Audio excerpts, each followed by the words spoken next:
Oh, I see you clicked that button there. What can you do, Rhino? The Click Chinese that are going to continue to be a problem if we don't put them in camps. So good day, YouTube, and welcome to another episode of the Albino Rhino Beer Review. You got to give them two. Another BDU here, another Beer Dweebs United. First and foremost, I guess, what are we all drinking? And we'll start with Gregory. He's gone. He's gone right now, so we'll skip Gregory's gone, so we'll start with Christopher. I'm having an Innocent Gun original because somebody didn't give me one yesterday, so I had to go buy one. Somebody said they were coming to my house to get one today. Yeah, What are you drinking, Lee? I'm drinking Propeller's Coffee Porter. Nice. Is it any good? It is actually excellent. I have a feeling you would not like it, though, because it's very heavy on coffee. Oh, I would. Tempest Imperial Stout for Mr. Gregory. 2014 version. Hey, it's Radar. Hey, what's up? I'm at the movies there. I can't be on tonight, guys. Sorry. What movie are you watching? Porn? Not everyone speaks Sriracha. Nice helmet there, Lee. This is a mask, not a helmet, sir. I'll have you know. Why? Why not? That's it there, bitch. All right. I'll see you guys maybe in 3 hours if you're still on. See you, Radar. Bye, Radar. Take her easy. Yeah. Now for me, I am going to be drinking that case of beer behind me. All tonight. Oh, that looks familiar. And you know what? This is the first time I've had this, and I fucking love the taste of this already. It's a good beer. Oh my god. I never had it before. It's good.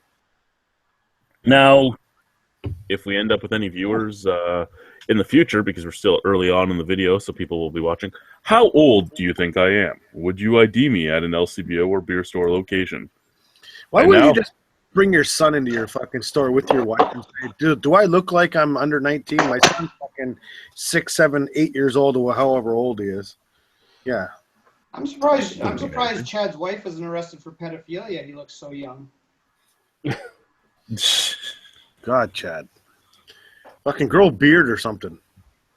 So first and foremost is Dead Frog is bringing back the Nutty Uncle Peanut Butter Stout. That's a mouthful. I know. Dead Frog is out of Aldergrove, BC. They were at one point brewed in Alberta under contract, but they are returning with their award-winning seasonal. It's a 6.2 ABV strong stout brewed with lactose, chocolate, and peanut butter. Have you had it, Chad? Yeah. Is it good? Not really. All right. Next. Royal City Brewing is releasing a holiday 4-pack.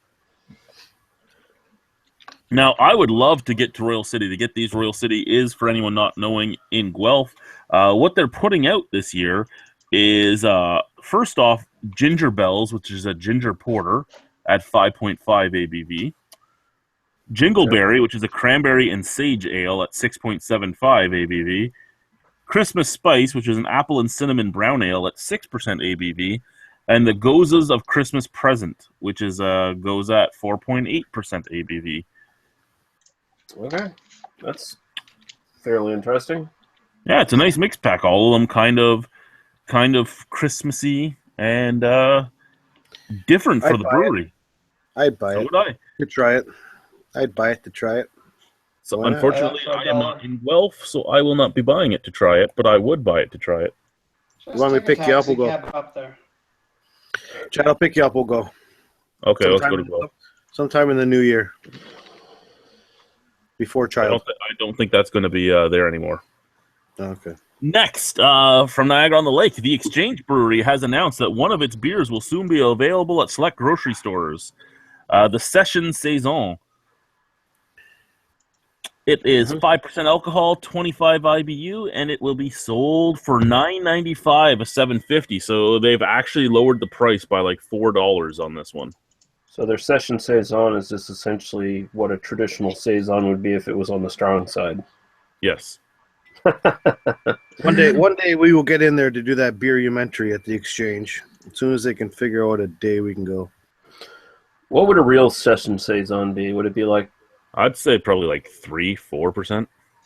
No, I think it'd be even smaller than that, wouldn't it? It would be. Well, a regular saison was anywhere from 3 to 5%. So yeah, so it'd be like a Radler 2.5. Yeah, 2.5. Somewhere along those lines. The Brick Brewing Company has announced that Landshark Lager will be shipping westward by the end of this year. They will be shipping to Alberta, Manitoba, and Saskatchewan. Oh, by the way, Chris F. Grave wants an invite. He says he believes he's fixed his camera and mic. Did he fix his crack cocaine problem? Just kidding.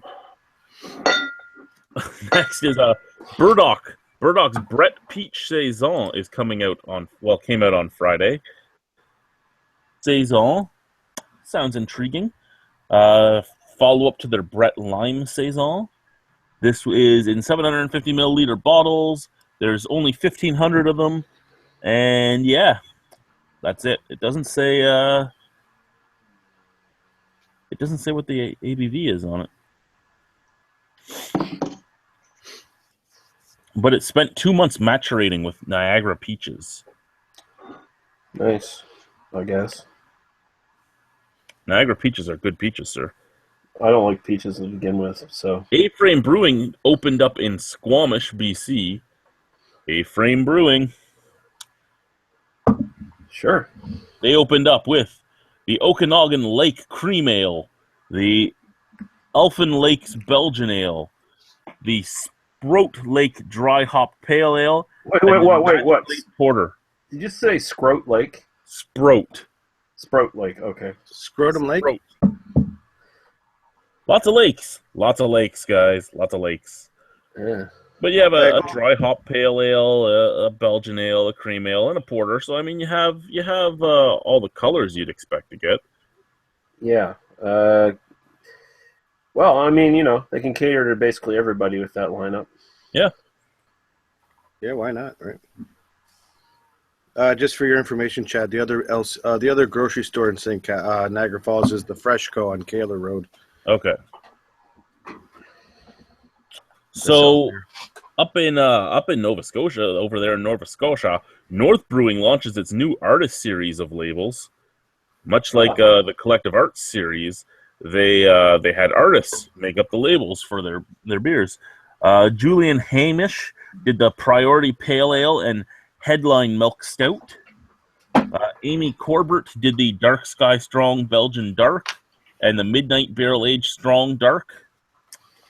Jillian Jackson of Jill and Jack Paper did the Gus 65 Belgian Blonde Ale, and Nicole G did the Farm Red Bière de Garde. Interesting. Too bad I can't get any of their stuff.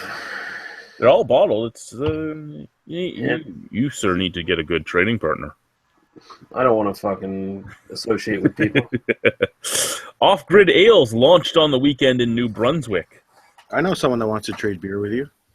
Off-Grid Ales is launching with 4 core brands that are split in styles to cater to the differing tastes of the owners. Sunny Day IPA and High Towers Double IPA, and Campfire Red and Unplugged Porter. Wouldn't it be cool if Hightower, whatever you said that was named after the Officer Hightower from the Police Academy series? Over the weekend, Medicine Hat Brewing opened up in Saskatchewan. Sorry, in Alberta. Medicine Hat, Alberta. Why did I say? Oh, the next one's Saskatchewan. So Medicine Hat, Alberta. They opened up with the Samus Session Pale Ale, the Twin City Lager, the Sin Bin Red Ale, the Gentleman's Stout, the Burnside's Blood Orange Ale, the Hatfield Blonde Ale, and the Industrial Avenue IPA. Sounds All right. Yeah. Oh, Shacklands Brewing is opening. Well, just opened in West Toronto. For those of you that didn't have Shacklands before, they were a contract brewery. So at least this is one of the contract breweries that did open up a brick and mortar place in the end. Yeah, they've brewed at the Junction. They brewed at Innocente. They brewed all over. The building that they're in is also the same building that houses Reinhard Brewing. Reinhard Brewing is in the same building, that giant industrial building where Greg has to jump over lakes of blood to get his beer. Yeah. Mm-hmm.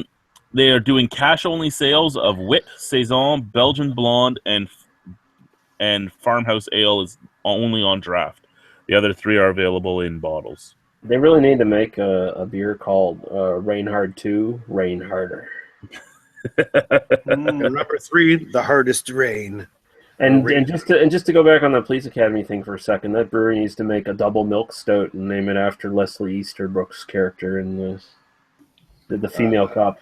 Double milk Are you stout. implying that the Blue Oyster. implying that her tits are big? It's hard not to imply that. White Tooth Brewing just opened up in Golden, British Columbia. White Tooth opened up with the Blower Pow India Pale Ale. What? The Blower Pow. What? Blower Pow. Is that a thing that's named after? Apparently, it's a Blower Pow, man. Did they just play Balderdash and put two fucking words together? Apparently, I don't know. The Awesome. White Tooth Session Blonde Ale, the Speed Metal 4 and Extra Stout. Oh, that one's for Chris Peters. No, that's for Beer Zirkin.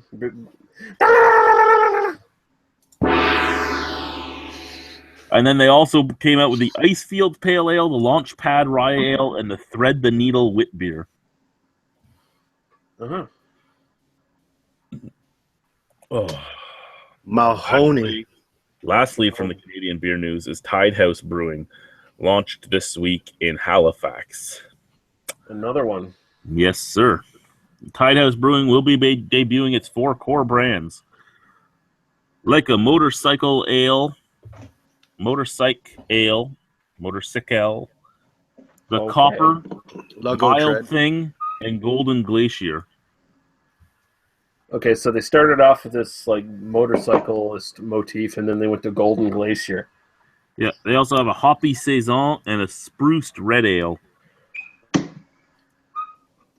Okay, Spruce Red Ale sounds interesting. I'd be intrigued to try that. Yeah, I'd be intrigued to try the Mild Thing. The mild thing. Dun dun dun dun dun dun dun dun dun dun. Now, dun, dun, dun. as I had put out there, I put out comments and questions and concerns and all that for viewers if they wanted to. Only Todd Ritchie responded, and he said with all the I responded. yeah, no, you didn't. Uh, Todd Ritchie came out with a with all the breweries that are popping up right now. When do you think the bubble's going to burst? Kind of wonder if it's ever going to burst at this point. We've talked about it for years now, and maybe it's never going to so much burst as just kind of like retract every once in a while. Yeah, we did have a little bit of retraction in Ontario, at least, with a bunch of contract brewers folding up, but and a few big breweries big craft breweries getting bought by other craft breweries and amalgamating. But that's about all we've had so far. Yeah. And here in Ontario, at least, there's a lot of places where you could open up a brewery and do really well, but you can't be doing it in certain cities. Like I think, in all honesty, Toronto is getting close to its peak. Yeah, it has lots of people and all that, but how many breweries are in there? There's like 45 breweries just in Toronto. Yeah. Then you take all these little towns that have nothing. They could all have a local brewery. As long as you're not out there to try and get into every LCBO and every beer store, you can make a good go for it, just catering to the local people that want everything to be local. Yeah, I think I had this discussion with my friend Daniel Harper years ago, and I think he's actually correct that this is sort of like the future of craft beer, where you just see it catering to like small neighborhoods and small little like blocks in a city or something like that, where that's their much like the European way. Yeah, that's their entire customer base is their little local. This cup was stolen from Black Oak Black Oak. Brewing Company. I have one of those cups. I love that they I stamped actually that. did steal it from Black Oak. Did you? Mine wasn't stolen. The box was handed to me. But yeah, You're still complicit in the theft.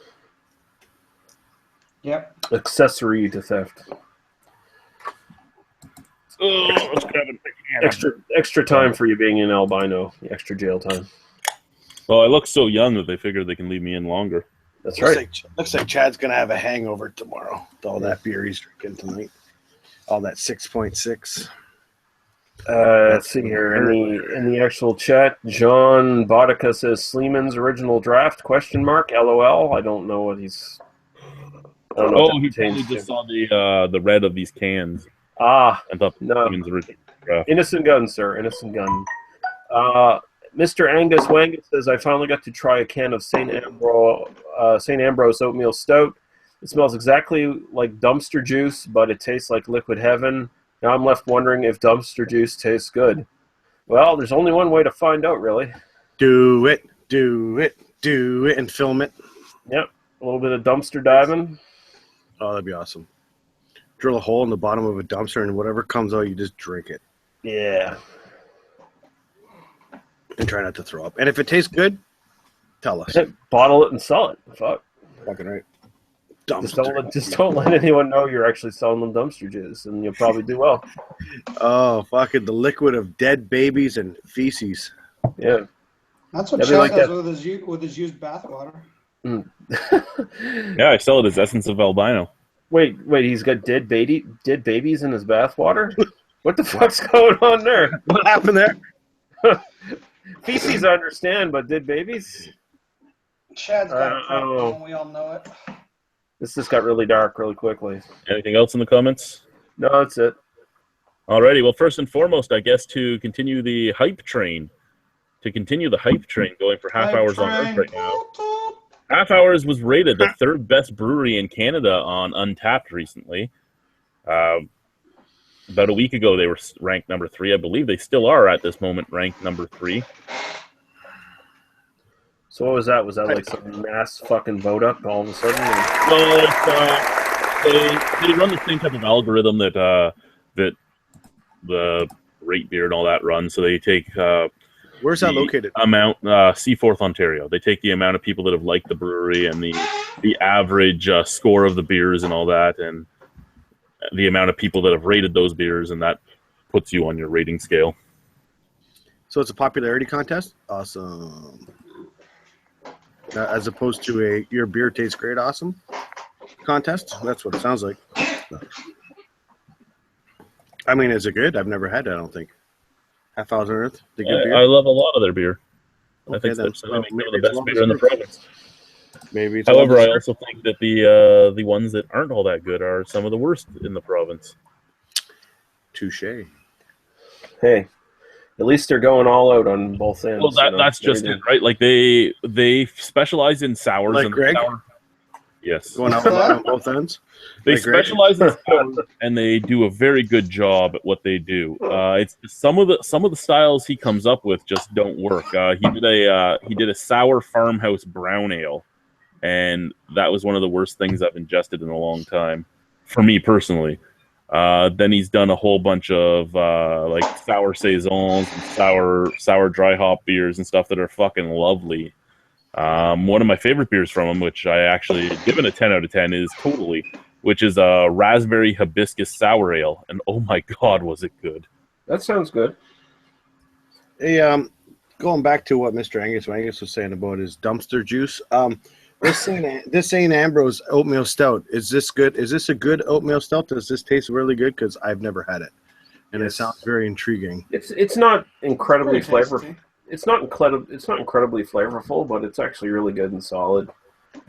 I think I need to start one. It's think I better need to than start drinking your own urine. Or dumpster juice. Mm-hmm. Well, let's not go that See, I wouldn't even say We it's don't like know yet. dumpster juice. It's kind of like, I don't know. I guess it's kind of like the Guinness of oatmeal stouts to a certain degree at this point. It's been consistently decent for like the 15 years or more I've been drinking it. So Nice. So I actually should try longer some. than that. Can you get this stuff at the LCBO, Chad? What? The San Ambrose Oatmeal Stout? Most people can get it at most LCBOs. Yeah, How come I can never it's fucking fairly- find it at mine? Jesus Christ. I'm looking for shit. Can't find nothing. Oh, do you guys get the cans now, Chad? Or Yeah, it's the cans. yeah, it's in single cans. I don't even know if they sell 6-packs of it anymore. I'm going to fucking look it up right now. See if it's in. I know they sell it the beer store too. They sell it in cans most of the time. I don't think I ever see it in bottles nowadays. Yeah, unless you're buying like one of their big mix packs or whatever, which are the 12 packs of bottles, then you can get it there, but in a bottle format. I don't know why my fucking liquor store, man. They take the same fucking St. Ambroise mix pack that they sell regularly year long on the shelf in the walk-in cooler, and they got it on the fucking Christmas special shelf. I'm like, what the fuck are you trying to pull?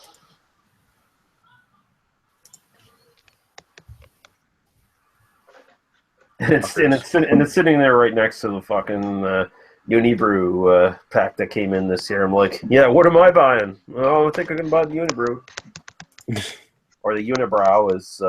I actually almost one of the things I was thinking about picking up when I was at the LCBO today that ID'd me and turned me away because they didn't have ID. And yes, I know it's my fault. That's why I'm not mad at them. I just like bringing it up because I am a decade over their what we have to ID for age.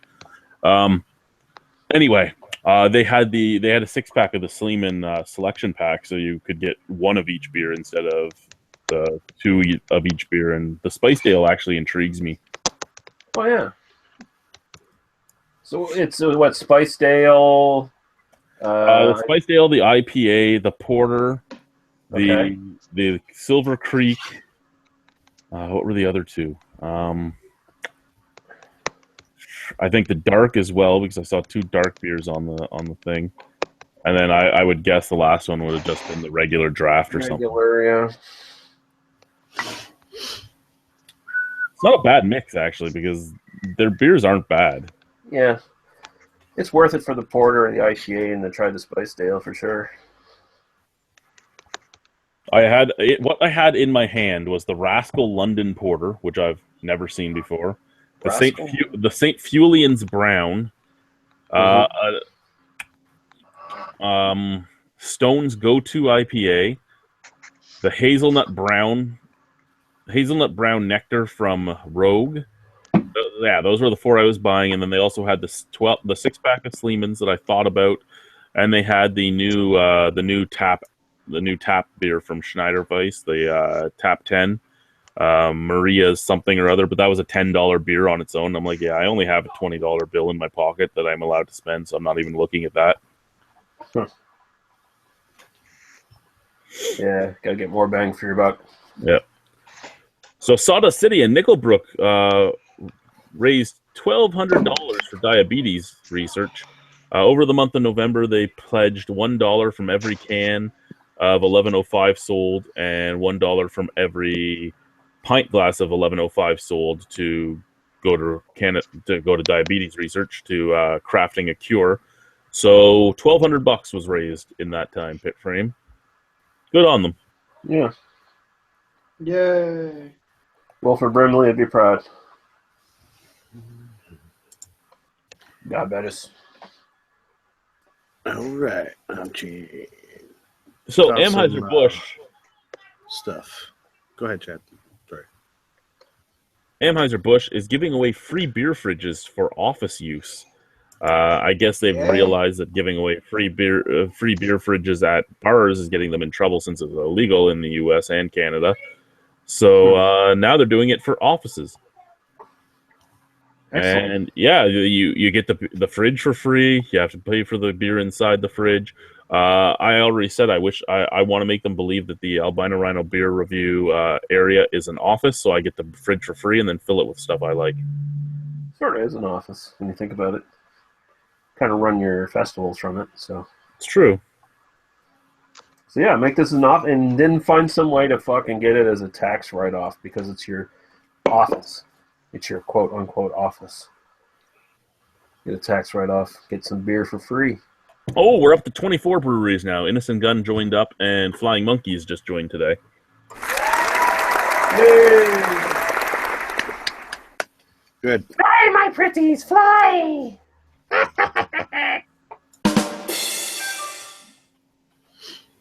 Where's Nicholas today? What the fuck? This is weird without Nick here. Yeah. I would argue it's much better. Well, he probably figured he can watch pornography offline for once. Yeah. Instead of online like last week, that was awesome. Way to go, Nick. Stronger beer is coming to Tennessee stores and breweries. Yeah, as of January, the law in Tennessee is changing. They're raising the allowable alcohol by weight in beer. So the alcohol by weight is going from 5% to 8%, which means to translate that to alcohol by volume, the limit went from 6.2% to 10.1%. Yeah, so every brewery there is going to be making a fucking gacked it, the fucking asshole beer. Yeah, you're gonna see nothing below 9% for like the first 3 months. Yeah, and quality be damned. It's just going to be. We got to get this out here and capitalize on the fact that a bunch of drunks are going to be lining up at the. We're gonna make beer to make it burn on people's throats because that's fucking delicious. Mm-hmm. Dummies. Make beer great again. Make good beer. Fuck, Yeah. who cares? Whatever. A good brewery can work within the alcohol limitations. Well, I mean, or even below it if they want to. Look at Goose Island and stuff. Look at their Bourbon County. That's high ABV beer. Look at Chocolate Manifesto, another high ABV beer. There's a lot of high ABV beers that don't have a real ABV taste. Fuck, Rochefort 10, like Delirium Tremens. The list goes on of beers that are 10% or higher that can actually scare you because they don't taste like it. Yeah. Until you're spinning in your bed and you throw up and you go, oh yeah. That's It's not even the spinning in the bed problem that's the problem. It's the standing up and peeing yourself. If you're lucky. That's a normal everyday thing for you, Chad, isn't it? No, it's usually shitting myself, not peeing myself. Oh yeah, that's right. Come on. The Brew Box. The Brew Box is bringing out two new things. There's the new Bose package is coming out. The new Bose plan. They are not doing Greener Futures. Greener Futures is being scrapped. Bose is doing something else that they aren't really talking about yet. And then they're bringing out the Beer Enthusiast package. Now that package, I've already told the Brewbox guys that I don't see the worthwhileness in it yet. I want to see what they put out for a month or two. But they're doing it's $60 for 2 bottles or $100 for 4 bottles, but it's supposed to be the most super rare bottles in the province. And I was sitting there and I was doing the math and I'm like, well, Double Tempest is what, $15-$16? Bring Out Your Dead is usually in the $14 range. Kentucky Bastard's $14 to $16. I'm just sitting there thinking, and Kentucky Bastard isn't even rare anymore. You can get it at every single LCBO. But I'm sitting there thinking, I can't think of many beers other than maybe the Exchange's regular pale ales and shit that are $20 a bottle. Can you, Greg? You pick up a lot of Toronto specific beers. Anything really that you can think of? No, not really. Pretty much Double Tempest at $15 a bottle is pretty much the upper echelon. Yeah, so I mean unless if you're getting stuff like that. Yeah, but they're not sending you that. They're talking about $20 to $30 bottles is what they're talking about. I can't remember buying a $20 to $30 bottle ever in Ontario. Now if you're talking like US, I could bring you over to Kunan where you can easily get $30 US bottles, but well, not easily, but they do have stuff like that there. But in Canada, no, not really. Yeah, I want to see what they're putting in this package for the first few months, but I already told them that I didn't see any value in that at all. Also, though, they now are able to ship to BC, Saskatchewan, Alberta, and Nova Scotia. Yeah. So any of their packages there. I had the list of I'm just everything. saying, they're ripoff. I had the list of everything that was in the November box and the October box. That's a great mustache, Chris. The November box, Thank I you. couldn't get any of it. The October box, I could have gotten basically all of it. So, I mean, some months are better than others, and I've had almost 4,000 beers, and there are times where their box has nothing in it that I've ever had before. So, For what me, you I find for it what you pay for. Sorry. if you're Greg or somebody, if you live in Toronto where everything's available to you, it's not really worthwhile. I don't even think it's worthwhile if you live outside that area. You could just get a decent trading partner and get exactly what you want and trade for it. It might end up costing a little bit more, but it'll probably be more satisfying because at least you're getting what you want instead of taking a fucking crapshoot with this fucking uber expensive fucking beer box company that I believe has fucked you over in the past. Has it not? No, they haven't fucked me in the past. It was the much more expensive, much worse Canadian Craft Club. I still say Alberta.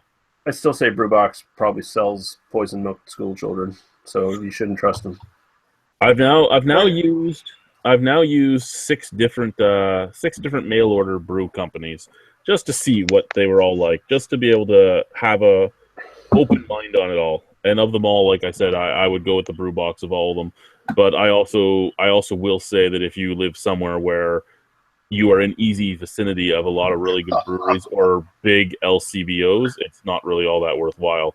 I mean, that's something that Greg has going for him. He's in the Toronto area. He can basically get anything in the province for the most part.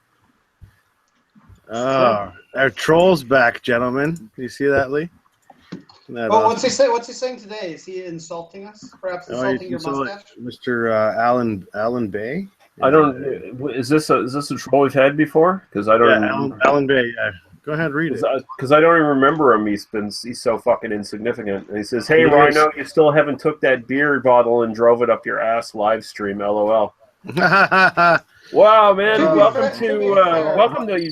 Welcome to fucking YouTube trolling from fucking 8 years ago. You fucking sad piece of shit. Do I somehow look like the amazing atheist? Because he gets even better trolls than you do, for fuck's sake. But he did live stream a fucking banana up his ass once. So yeah, he did, but he enjoyed that. Yeah. Drive that empty up your ass, Rhino. Alan, you should probably go to fucking RedTube instead of fucking YouTube if you want to see shit like that, dude. Yeah, we only show porn when people think we're offline. Yeah. Yeah. Right, Greg? And Nick? But, Alan, whatever you want to ferociously beat off to live, go right ahead, dude. Oh, please, that'd be awesome. I'll even give you some sound effects for that, too. Yeah. Wait. Here we go. Make That's the crowd laughing at your penis. penis. Chad, make sure to post the link so that all the trolls, they can come up and, talk to us to our face if they really want to. Actually, don't do that because right now there's a weird little exploit in Google Hangouts where if the troll happens to know it, they can actually boot you all off your own fucking chat and run it. Well, awesome. Good luck. Tell the trolls that. Jesus. Well, as long as they don't have the join link, they can't get in. So. Oh my god. So don't share it in, but it has been happening as of late, where it's basically been called chat sniping, where a person will come in and they'll use the exploit, and then they'll boot everyone else off the chat and run the chat from their own computer. You do realize that Joe has the link to this chat, right? Yeah, but Joe's stupid. He won't know how to do it. Oh, thank God. Thank God Joe is stupid. Oh. Wait, was that the only good comment we had? No, we got a bunch here. Yeah. Some of it is conversation between Chris and people on the chat. Marty Fowler's in here saying, "Hey guys, he's still drinking the same beer he drank 6 months ago. Not much selection where I am still." Ashley Sexton says, "Kentucky Bastard was certainly a slow sipper. Wow." Let's see. Reviewing Under Influences. Did you know Unibrew's Ephemere has no hops in it because it's only 7 IBUs? Where the fuck did you hear that? I wonder. Could they actually sell that for I hope he's joking. I hope that's something I heard from Chris Peters, and he's just making Chris fun. Peters said that on. Oh, really? Yeah. Did he say? It only Okay. had 7 IBU, so it had no hops in it. I figured it had to be something dumb like that. And Alan Bay says you need to use the correct "your" first there, dude. Oh yeah, fuck, I didn't correct him on that either. Fuck, I missed it. You're a bunch of beer bottle driving bitches, and well, you didn't even spell bitches right either. I fixed that. Alan, you're a fucking moron, dude. If you're gonna do this trolling thing, you should really try to step your game up a little bit. I learned some basic spelling. I don't know. Chad, who was the moderator last time? Remember when we were in the live stream and then one of them was highlighted blue? Who was that moderator? Remember? Lee should be a moderator. You should be a moderator, and Greg from Ireland. Let me see here. Can I moderate? Greg should be a moderator. I don't know if it deletes it after each time. Like if I I think it does. I can't mod right now. I can't do shit. Well, that just makes it really worthless. I mean, at least JTV always remembered who you gave moderation to. Yeah.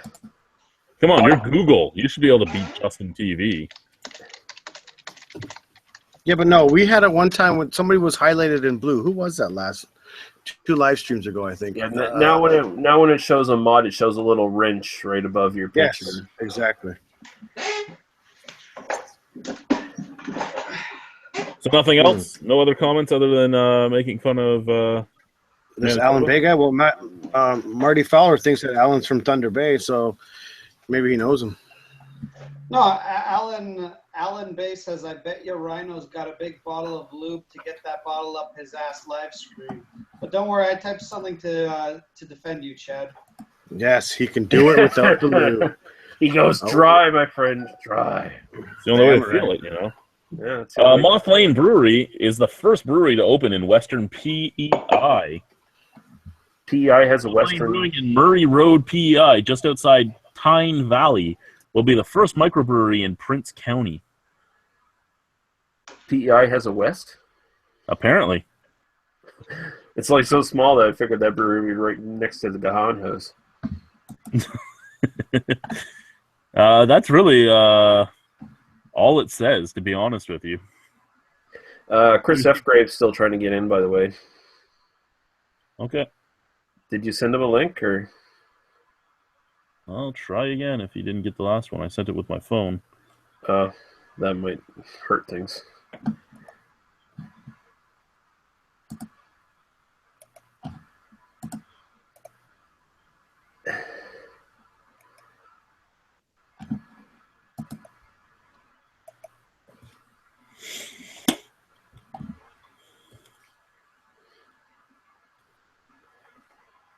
Yeah, so Imagine if we were doing a chat about like stamps or something.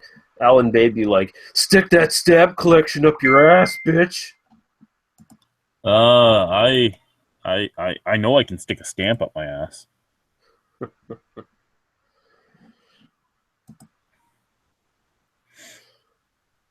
That one's not hard. Yeah, that's the level this guy's working on. Oh yeah, see that was the stamp coming out. Yeah. Sorry guys, I've been slowed down. Comments and such have stopped for a second. Wow, what's going on? Sorry, I missed something? Did I miss something? You miss everything. I don't know. Rhino's having a cyber stroke. He's buffering? He's buffering.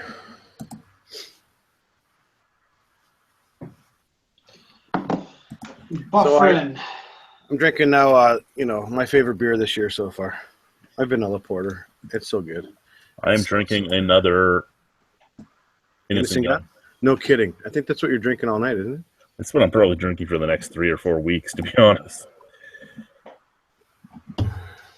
Lee, you're too drunk to show your bitch face. We've never actually seen Lee's face before. Has anyone? I've never seen his face before.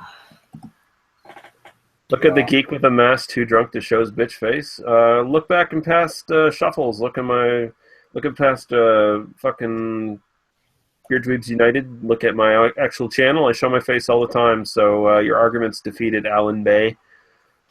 So go back might be to a different person. You may not be the same person. Maybe you murdered that other Lee because he was a handsome devil, and you're the ugly Lee, and you don't want to show your face because you're too hideous to show your face. He's the man in the iron mask, is he? Yeah. Yes, he is. Must be it. Doesn't want everyone to know he's got a God, this guy. mustache. Is this guy actually just Chris Peters as a troll, like under a different account? I'm starting to think it is Chris Peters, but because this is like the dumbest fucking troll I've ever seen in my life. Like, it's just the worst fucking trolling. And I've seen every fucking YouTube troll you can think of, good and bad, and you're not even like really registering on the fucking radar, dude.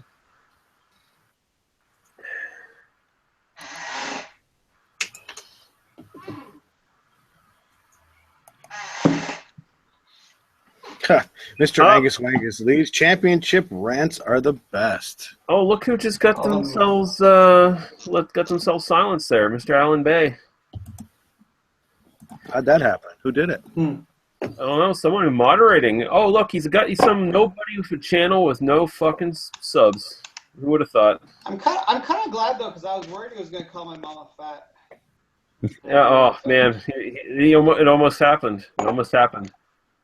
Oh, he subscribed to Greg's beer reviews. That definitely shows some fucking taste right there. Yay! Gotta have maybe he's one of the fake robotic subscribers that Greg got. Maybe he's like a bot or something. Maybe he's that guy that's obsessed with Jake Terrio. Like I always comments on videos and says how great. I saw that guy. His comments kind of like dropped off when I was still watching Jay's stuff. All of a sudden, I just didn't see it anymore. Like he died of a cerebral hemorrhage or some shit. Okay, there we go. All my stuff's done. I can go back to being me. Yeah. Stop being so fake, Rhino. Back. I did see somebody ask a question about whether or not anyone got the craft beer advent calendar through the LCBO import thing. No, I refuse to pay that money for the beers that were in it. What was the one you guys got? It was the one that was coming out of Calgary. It was $100 and some. Okay, so yeah, the one we had was the European beers. It wasn't. It's the one it's the one that's done by the same people that do the Canada Craft Club, and it's the same one that was angry at me when I talked about how much. What was it, like $130, something like that? When I talked about how much each beer was worth on the Facebook page and how much profit there is to be shared in there, and they came back with "There's not that much profit," and I'm like, then they came in with back and forth private messages with me, and I'm like, you do know that I have brewed beer commercially and I know how much it costs, right? No, you're not getting all the profit. I understand you're not getting all the profit, but I'm not paying $100 worth of profit for this 24 pack. Yeah. It doesn't matter who the extra money's going to. You're still not paying that extra money. Like everybody's able to do it. You're allowed to do it. I know people that have done it. It just wasn't for me. Mm-hmm. For $150, I can get a lot more beer. It's not really for, honestly, even if it's a craft beer advent calendar, it's not really for craft beer people. It's a gift for a dad who fancies himself a beer aficionado who his most adventurous outing has been some Samuel Adams or something like that, you know. Chris, it's on the Albino Rhino Beer Fest beer review page in the private messages between me and you.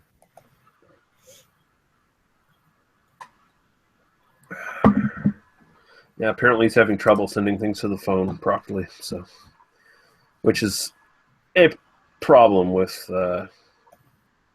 Google.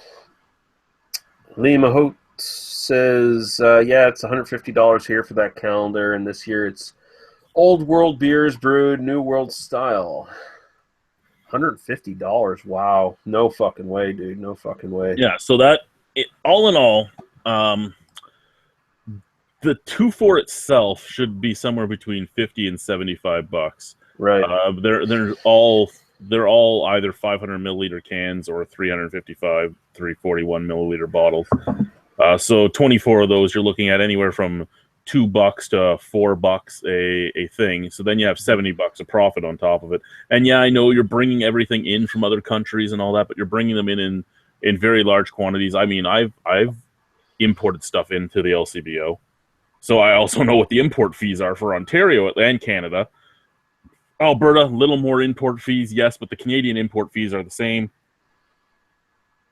All in all, the biggest problem is the Albertan taxes. That's the reason why it's kind of weird that it's being done in Alberta. I mean, actually, I was saying this to Joe and the other guys from the brew boxes that really what they should do is they should do their own advent calendar. Now that they can ship to so many different provinces, because they can undercut that advent calendar by a huge margin. Yeah, Ashley Sexton says 355 milliliter bottles currently. Yeah, so nothing in that should be more than $3 to $4. Yeah, and Reviewing Under Influence says he gets it for $120 where he's at. Gets it every year. Some really good beers, but some shit too. Oh, and I mean, like I said, it's a fun thing. There's a lot of intriguing, interesting beers that are put into it, and there are people that will buy it and want to buy it. I would like to buy it, but I'm not paying the $150 or so that they wanted. It was somewhere in the $130 to $150 range. Ashley Sexton says, I saw it as a little treat to myself to enjoy beers that I would otherwise would never be able to have access to. Yeah. Well, there's the little key, though. You always have access to get to these beers for the most part, unless they're full-off one-offs. And even then, a lot of the breweries will still have them. Like last year's Advent calendar, there was a Black Oak beer in it that was specifically made for the calendar, but you could still get that beer at Black Oak if you knew it was there. A lot of these beers you can ship into the country yourself, or you can go to the U.S. and buy just right off the shelf. But there are some specialty beers in there. I mean, there always will be.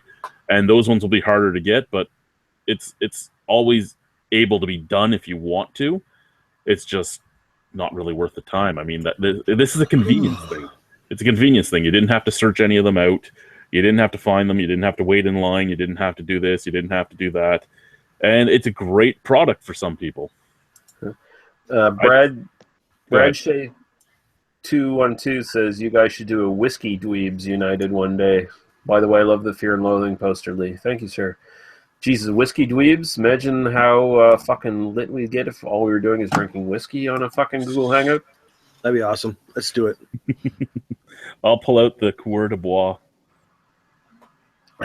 Isn't that the maple whiskey? That's the beautiful maple whiskey from Quebec. So it's not real whiskey? Okay. It's still real whiskey. No, it's really not. No, it really is. I'll just get myself some Baileys. Isn't it like 35%?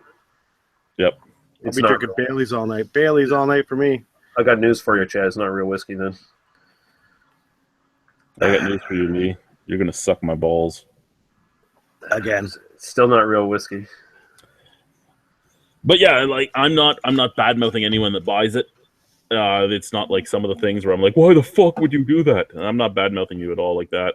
If you buy it, you buy it. It's just not for me. And that's, I mean, I would love getting another 24 beers to review, but I can buy 48 to 70 beers to review for the same price. Yeah. Hey, Chris. Hi, good evening. Hello.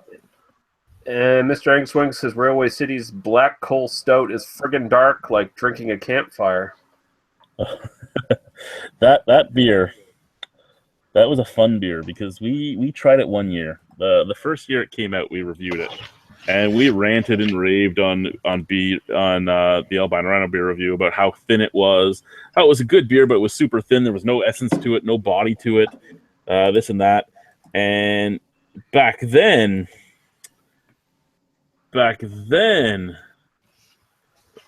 Ray and the gang liked me, and they were like, oh, yeah, you're right. And they fixed it. And then the next year we tried it again, and it actually had substance. It had body. It was thick. The flavors just popped because it actually had body. And we're like, oh, my God, this is really good. And they're like, yeah, see, we listened to you, and we made the beer better. And then there was the time where I said one derogatory thing about the price of the Double Dead Elephant, and then he rage quit and blocked me on everything. What a bunch of pusses. Which you are totally justified. The Double Dead Elephant, despite being a very, very good beer, is overpriced. I didn't even think it was that great of a beer, honestly. Is it still in existence? I heard somebody talking, but I couldn't hear you. Yeah, your mic's a little muffly.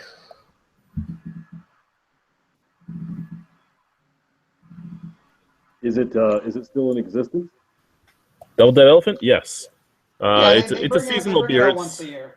They bring it out usually September, October. There's still a whole bunch of it at the Oakwood Plaza LCBO here in Niagara Falls. Yeah, oftentimes it doesn't sell that well. So like last year, I was able to get a few bottles of it for I think like $6 a bottle because they heavily discounted to get rid of it. Now, granted, it was already like 2-3 months old at the time. Yeah, so. it doesn't sell well because it's like an $11 double IPA that's competing against other double IPAs that are half the price. And it's not that good. It's decent, but it's not that. I did a blind taste test with it after I ranted and raved about the price. So I took Immodest. I took Immodest 10 bitter years. That one, the Hot Bot just for shits and giggles, and Innocentes. I don't remember the name of Innocentes double, but it came in second or third, so it was good to decent. I know that the last two spots were Innocentes and 10 bitter years, which I never would have thought would happen, and the first spot was Immodest. I don't remember if Hot Bop was second or third. Yeah. Probably second. It's nice to have Kevin Smith on the fucking panel tonight. Thank you. You like my shows? All my shows. I used to like your movies until they started turning to dog shit. What about my TV show about the comic book store stuff? It's awesome. No, I've never watched that. All right, never mind then. I'll just shave my beard. I'll go back to there it is. Okay. Hello, my friends. Oh, Jesus Christ. You're the younger beatnik fucking Dave. That's... I don't know who that is. Hello, my friends. I'll give you a great price on a Persian carpet.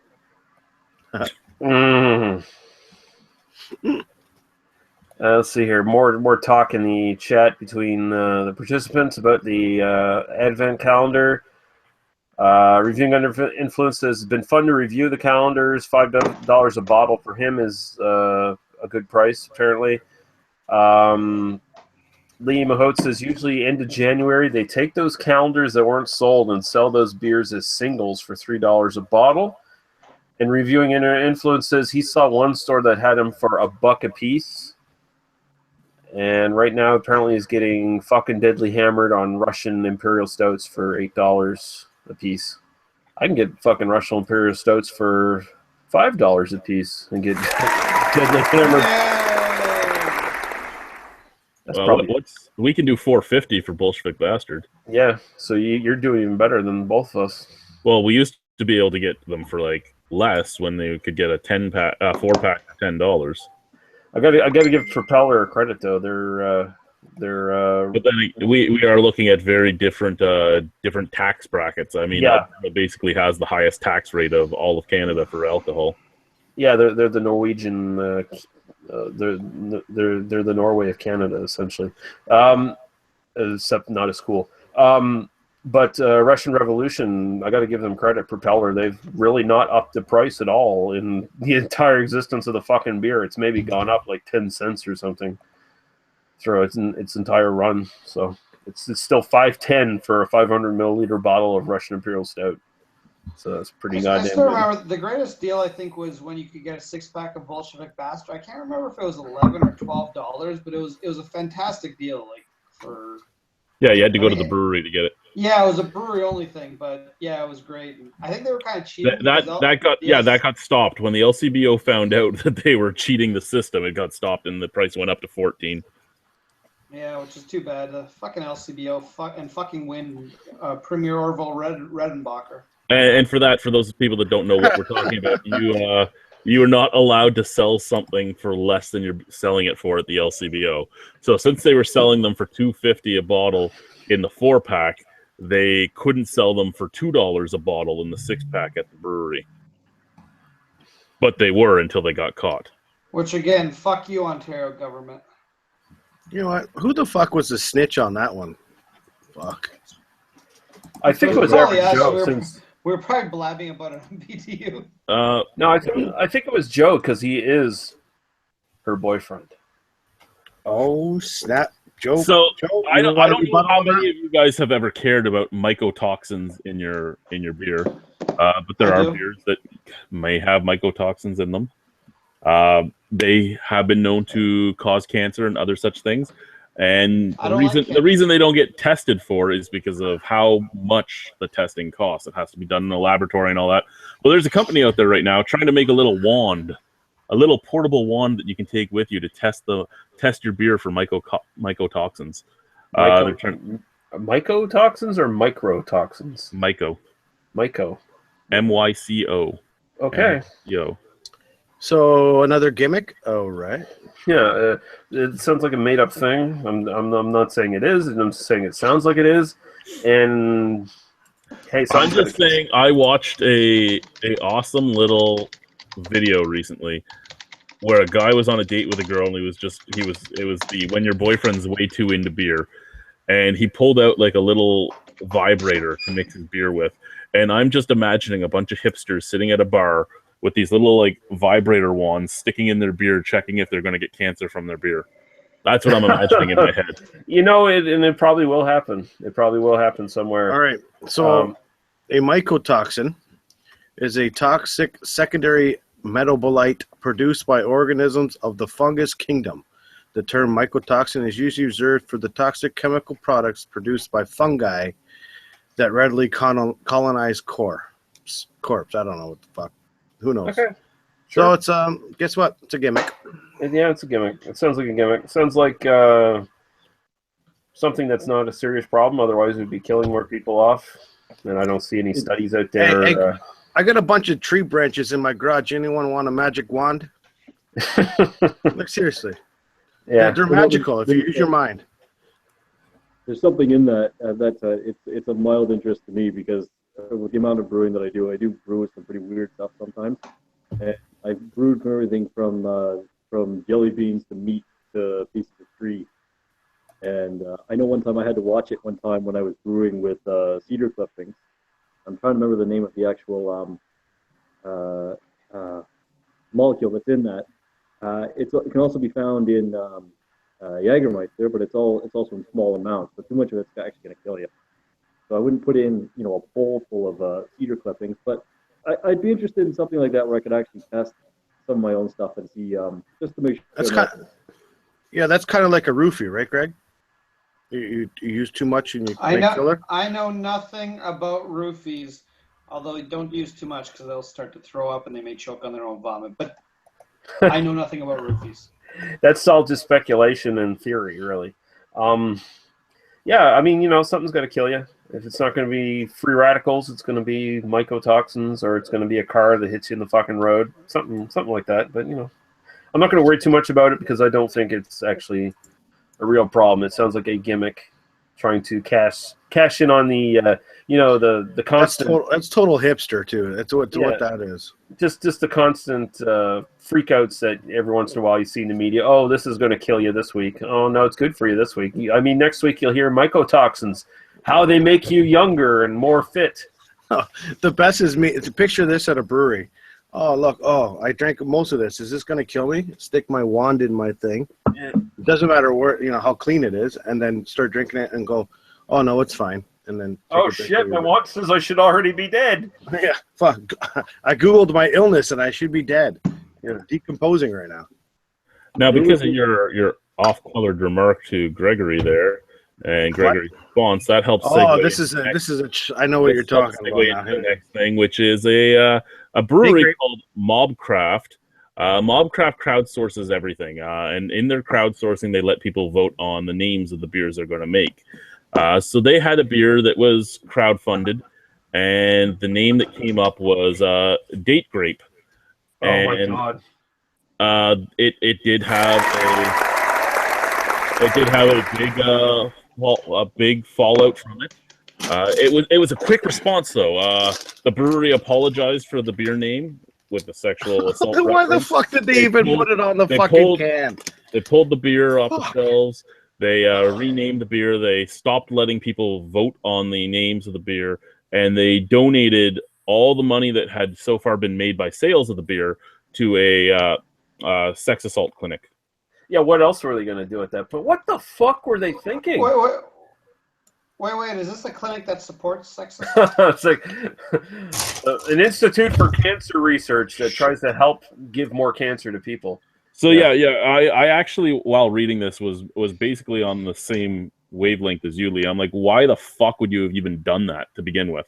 Yeah, and I mean, I think publicity. I think you also think the same as I do. Is you sort of have the same stance as like, honestly, I don't give a fuck what a beer is called, but I mean, that's a bad idea. Like, that's just not. It's just not good business sense in any sense of the word. Like, there's stipulation for the crowd-funded thing. You don't just because your fucking brewery's crowd-funded doesn't mean you have to give them fucking full reign over every goddamn detail in your beer. Like, it'd be like, you guys can vote on the name within reason. But yeah, so with that being said, Chad, how's this brewery doing financially? Because this sounds like more of a, you know what, any publicity is going to be good publicity, bad or good, doesn't matter to us. But as long as we're in the paper, you know what I mean? I don't know. I don't think this is like fucking BrewDog putting fucking bottles in roadkill. The thing with the North American scene, at least more so than the European, is when these backlashes happen, it hurts you, and it hurts you bad. Yeah. And some places can get over it. There was that brewery in Nova Scotia that had the shaming problem on Twitter.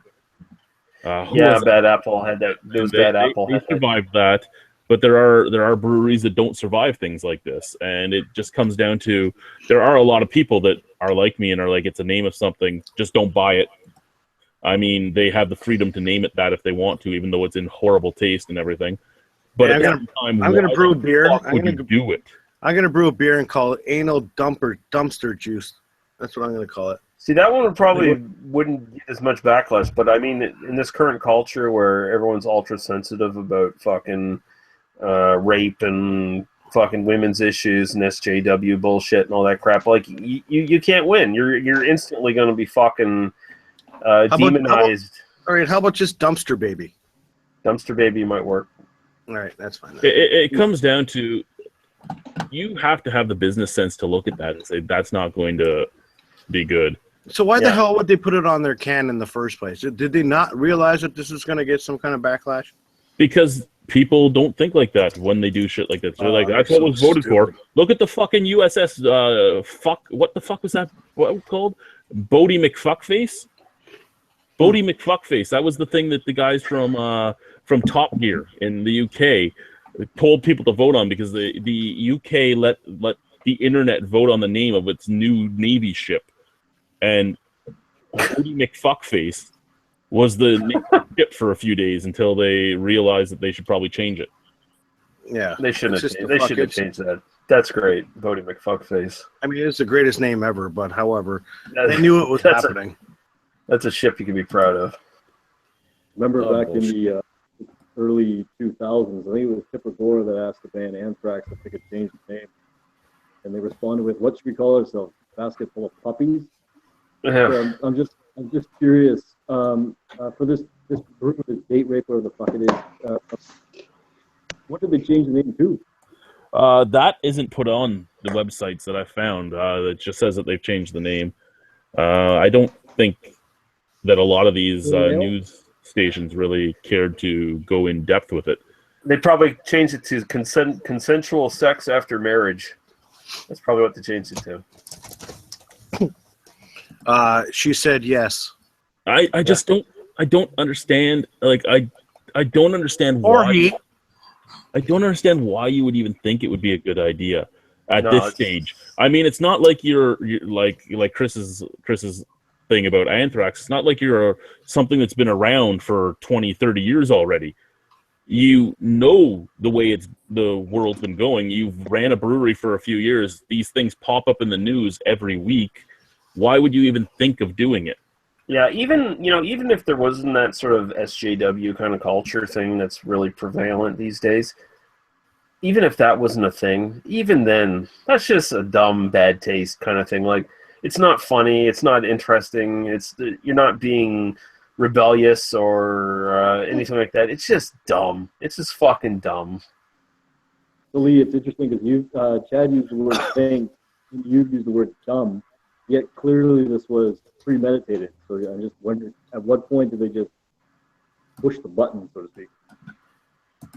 You know what? What's funny about this whole thing about this name of the date grape beer is that it must have been a multiple choice voting system for that to fucking be up there, because nobody just came up with this name and then 100 other people did. Well, yeah, no, it's you voted on it, and there would have been a bunch of different names available, and you. Yeah. So what were the other names? I want to know, because I'm curious. So somebody send them an email, and let's see what the other name. Because I bet you the other names, and the reason why date grape was actually put on a can is because everything else was 100% more offensive.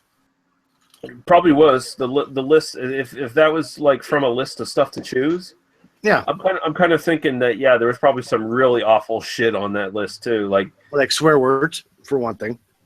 They can't put on a can. There probably was allusions to throwing a baby in a fire or some shit, all kinds of bullshit, and definitely it was probably premeditated. Doesn't make it any less stupid, of course, because even stupid people can premeditate things. So, I mean, it's just bad and stupid on all fucking fronts from them. I mean, it's just totally. And I'm not a person that actually gives a fuck that gets offended by stuff, but I mean, the lack of intelligence and class. I don't know. As a business person, if I went in and everything on my list was offensive, and date grape was the best one I could use, and it was today, 2016, and we know what goes on in the beer world and in any other world when you even touch on subjects like that. Yeah. I would say, okay, guys, all of these suggestions are wiped clean. Here's a list of 8. Vote from these, or I'm just going to name it. Yeah, because I mean, at the end of the day, what is your goal with a brewery? Do you actually want to make money and stay in business, or do you want to fucking sink under lawsuits and I be publicly castrated? I think with this brewery in particular, they do a lot of crowdfunding to pay for everything. So I don't think they care as much about making money because they have the people around them to pay for their brews. Yeah, because they're funded. Yeah. Well, here's the thing. I honestly believe that they don't care because of the fact that they're crowdfunded. They want more popularity is why they went with this fucking name of the beer. But I mean, man, these days... I'm going to crack this again. You do something like that and you get enough of a public outcry where you get shamed in the media. You're almost like up there with like a person who gets on like a sex offender registry and it's like shame for the rest of their fucking lives at this point with stuff like that.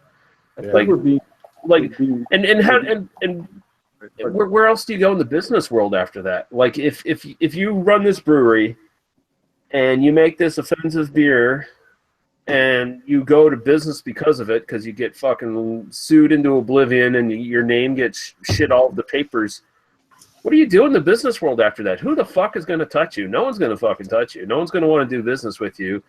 You're going to be in the fucking poorhouse for the rest of your fucking life, or you're going to get a job as a janitor in a high school somewhere sniffing girls' panties on the side. Like, it's just ridiculous. Yeah, well, that was a pretty picture you just painted us. Well, come on. You know that's probably what they're going to be doing.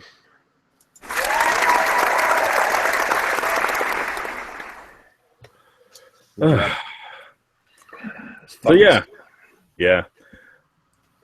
Got some. We got a question from Mr. Angus Wangus on there. Lee, you see it? Yeah. For the panel members, what is your favorite snack with a beer, and what is your most common snack with a beer? For me, my favorite is the Eat More chocolate bar with a stout, and most common is honey roasted peanuts. Cheetos for me with everything right now. Love it.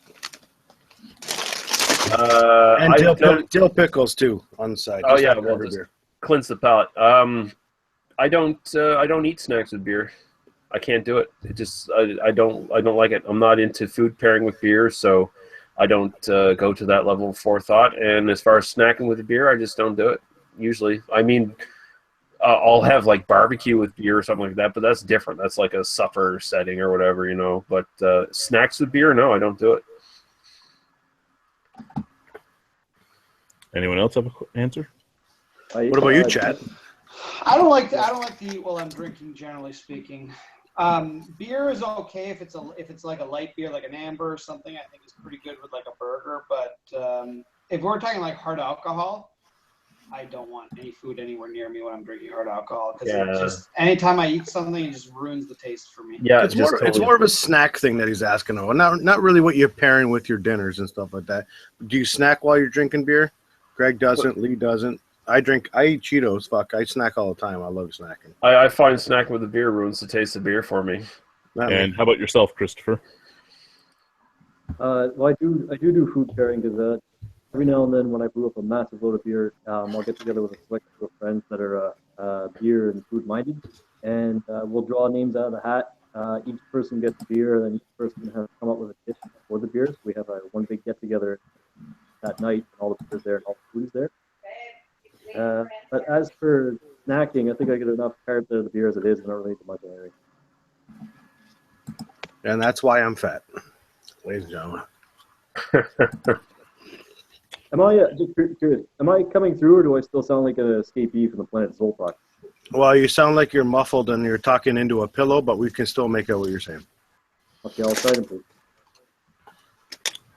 For me, I would say pretzels, basically, just pretzels. Chocolate-covered pretzels or regular pretzels. If I'm drinking beer and snacking, that's kind of what I want. What about yogurt-covered pretzels? You like those too? Oh, no, not really. No, neither do I. They're gross. But yeah, the pretzel, I just like the saltiness because it just cleans off the palate and lets you get that full beer again. And it makes you thirsty, so you want to drink more. Yeah, I'm not a big fan of yogurt-covered pretzels, but I do. Yogurt-covered raisins are pretty good. And actually, it was yogurt. Oh, for fuck's sake, it wasn't even yogurt covered. It was yogurt covered pretzels, but it was mostly yogurt covered raisins. I had a good first date that involved those, and it was nothing. Well, I guess it was technically sexual, but it was nothing dirty. Oh snap! Hey, you know what's good? The yogurt covered blueberries are fucking fantastic. I don't care what anyone says. Lee, did you cover the raisins with your own yogurt? No, it wasn't mine. Okay. That would have been a problem to pull off in the middle of a mall food court. So. Yeah, that would have been a little weird, especially when you're drinking your date grape beer. That was a little bit weird. Yeah, there was no beer involved. It was a let's start hanging out and seeing each other, and let's do that by skipping school and going to the fucking mall. And damn it, I wish there was porno music sound effects. Yeah, it wasn't that pornographic. Damn it. Chris, we muted you because you're adjusting your mic. Just letting you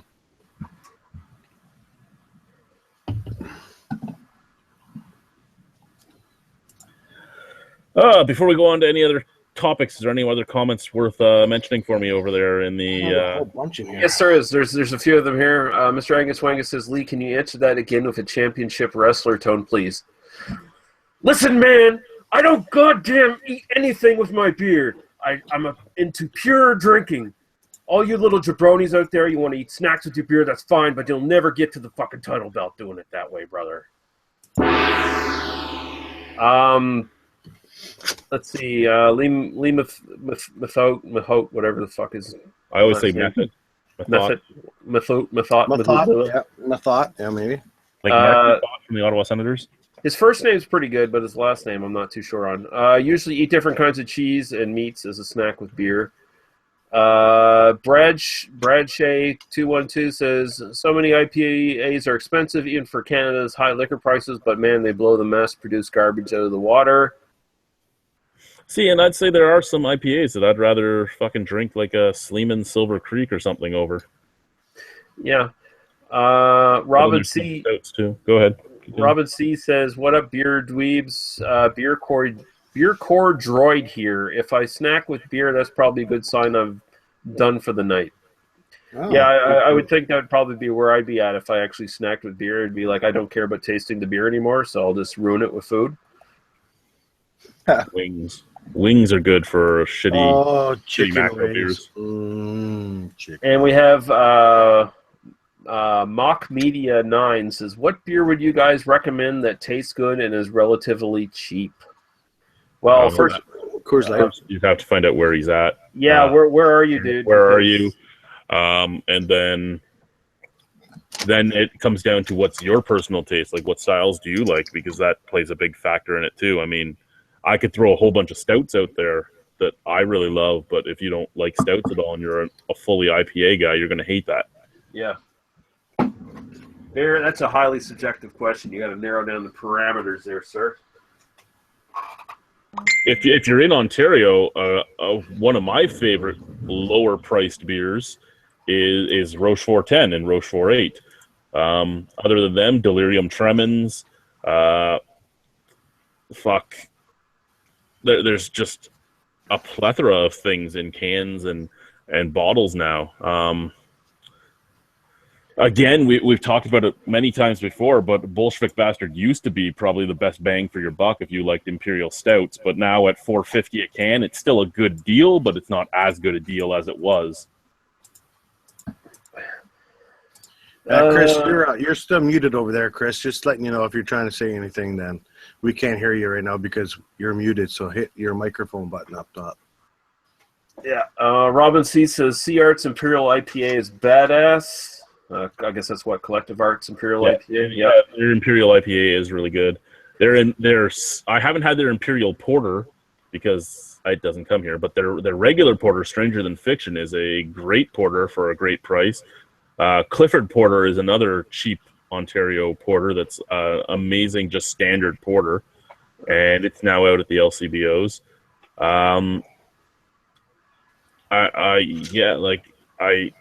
There's just so many fucking beers out there. Mock Media 9 says he's in Ontario near Blue Mountain, if you know where that is. Yeah, so he can go to any LCBO, which is fine. And you know what? What's tastes good and relatively cheap? I just started drinking craft beer, and let me tell you what's good and relatively cheap. This Mill Street Vanilla Porter is goddamn delicious. And it's relatively cheap. It's also not a craft beer. Well, whatever. It's in the beer store, whatever. But you know what? I just started drinking it. I'm not saying that as don't drink it. I'm just putting that out there. Well, whatever. And you know what else is good? I actually like the beer, is good. This Innocent Gun is really good. I love how your beard stays on the cans when you put them in front of you. Listen, man. There it is. This Innocent Gun with a beard or goatee is fantastic. Don't make fun. Okay, you know what? I'm changing my fucking thing, okay? Stop touching me. All right. Fine. Oh, what am I doing? I'm going to take out. So we always talk about how many problems we have here in Canada and everything. So in India, in Kerala, they had it so that you couldn't get any booze at all for a little while. And then it changed to booze could be sold, beer and alcohol could be sold in 5-star restaurants and hotels. You could take home from those 5-star restaurants and hotels, but now they've changed it so that you can't take anything home anymore. So now it is you have to go to a 5-star restaurant or a 5-star hotel to get any beer or alcohol over there, and don't be caught with it at home. Those thumbs up for you there for Chris. There you go. Yeah, that was for Chris with his mic off now. Yeah, we weren't even listening to you, Chad, at that point. Yeah, what were you saying, Chad? Say that again. Fuck you guys, I'm done. No, seriously, I don't even know what you were saying there. I was talking to I was on the thing. So repeat, please. We apologize. I was mentioning that in Kerala, India, they had taken away all alcohol access at one point. Then they brought it to the fact that you could get it at 5-star hotels and restaurants. No ice. And you could buy it to take home from those 5-star restaurants and hotels. Can you drive a taxi cab? Now you cannot take it home. So if you are in Kerala, the only place you're getting alcohol is in restaurants and hotels that are 5-star.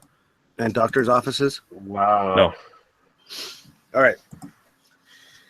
Yeah, I bet there's other places to get alcohol there, but you know, it's one of those places. Do you want to take the chance of getting caught with it? Probably not in that country because you probably get your arm chopped off or some shit. Didn't we have something called prohibition around here somewhere? Yeah, and people just hid it underground anyway.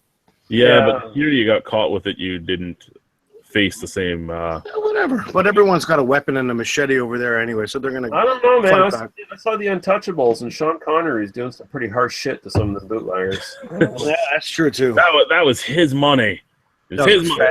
Fantastic. His money. Fantastic movie. It Where's was. the booze? So Japan's Asahi is the brewery that just bought the AB InBev Sab Miller Europe breweries. So we talked about this a lot over this Sab Miller AB InBev purchase. It didn't just make one giant company. It made a giant company and a whole bunch of big companies much larger. And with this purchase, Asahi grabs a huge stake of the beer market, picking up all the beers in the Czech Republic that were owned by Sab Miller, Russia, a lot of Eastern Europe. Wow. Yeah, Pilsner Urquell was sold to them. Tyskie was sold to them, and Lech from Poland. Hungary's Draeger and Romania's Ursus.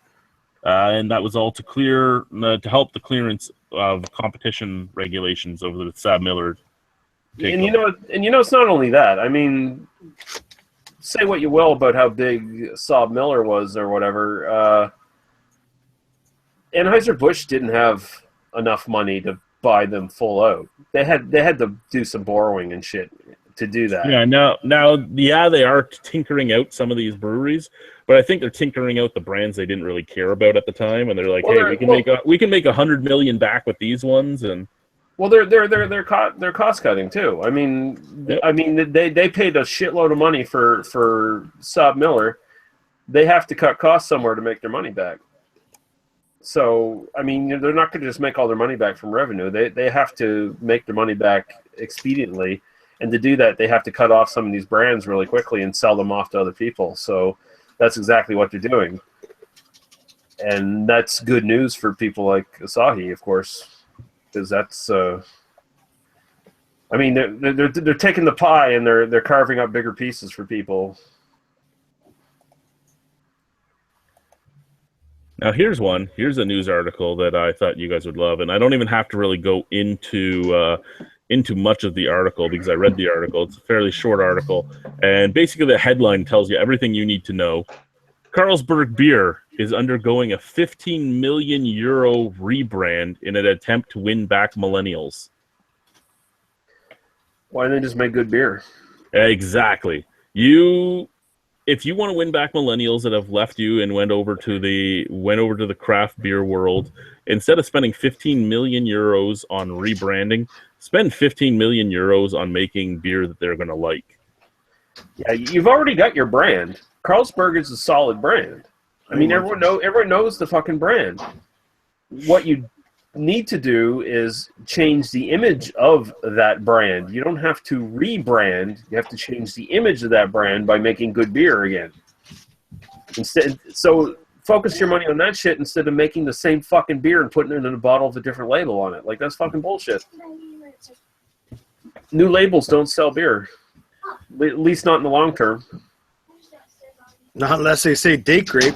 Yeah, you know. It's an intriguing thing there that 15 million euros to just throw around on anything. I mean, all their rebranding really did, if you look at the pictures, make better beer. They took the green bottle, they turned the green bottle into amber glass, and they put white labels on it. That took 15 million euros. That label looks like shit too, compared to. Why don't they give me 1 million euros and use the 14 million to do the same shit?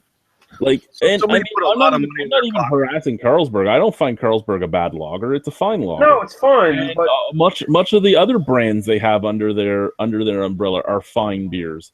But what the fuck are you doing? No, spending 15 million euros to rebrand, thinking that's going to win back millennials. Their labels weren't the problem. Their labels are fine. I mean, that's a recognizable, solid fucking branding label. I mean, you know a Carlsberg when you fucking see it. It was the skunking beers. That was the problem. You left them too long in the green fucking bottles, and it fucking skunked up, just like Heineken. But And that's why I don't drink Heineken, because it's too skunky 50% of the time. That's the real sort of backwards thinking that European breweries need to fucking wake up to and change over. I mean, it's not so much an issue in their actual continent because, you know, shipping and Best Buy dates and all that shit are not as big an issue because your turnover is a lot quicker actually selling in those countries. But if you're going to sell to the North American market, you have to invest in fucking brown bottles, and you might as well just do it across the fucking board. Yes, I agree 100%. Heineken would taste way better if it wasn't fucking 3 years old coming out of a fridge out of some bar, sitting in the back of the fridge. It was Heineken you can get in cans, right? And cans are a pretty solid vessel. Yeah. Yeah, which is fine. However, that's another thing they need to do. But I mean, you got to take baby steps with. I mean, there's a lot of fucking sort of traditional branding behind a classic bottle. Well, I mean, look at how long it took for Innocent Gun to bite the bullet. And North America was their biggest market. They weren't even having a huge turnaround in Europe. It was North America was their biggest market, and he was like, "No, I really like the clear bottles. I like being able to see the beer inside it and this and that." That's not what people here want. They don't want to open a bottle or pay big money for a bottle that they think could skunk. Yeah, they don't want to see the beer in your clear bottle. They want to pour the fucking beer out in a glass and see it. They don't care about that. They want the fucking product to be good when they pour it in the glass.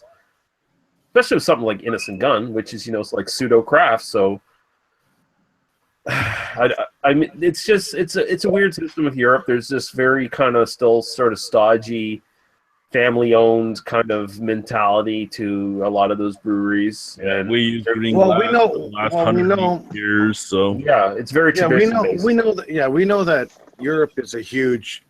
You know, the biggest beer drinkers in the world are in Europe, so that's why they keep the green bottles and the turnover so fast. And you know what? I don't think every bar in Europe has like an overabundance of, say, for example, Heineken sitting in their fridges like we do here.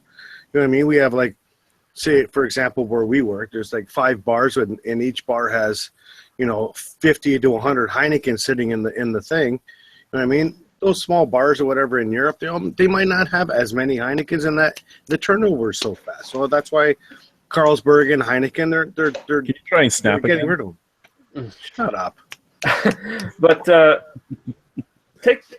think of, you know, I don't know for sure if this would have made a difference, but think of the difference it would have been made if they had invested that $15 million in just their overseas and invested it in more cans and brown bottles for their product instead of green bottles, and see where their sales go.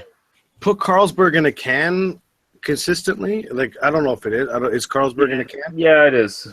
It is. Well, is it going to be rebranded? Who cares? Yeah. I mean, and honestly, we're at the point now where so many people are more kind of savvy about beer, where they kind of feel like these older European brands are kind of stodgy. Oh, it's a Euro lager, and that's all it is. They might want to invest more in changing the recipe. Again, like I said, making better beer. I mean, their beer's not absolute fucking dog shit, but no, they might want to think about making some better beers and introducing those instead of worrying about fucking fancy labels. What I'm trying to ask you, in terms of oh, you're super low now, Chris. We can't hear you. Sorry, man. We can't hear you. Come on, Chris.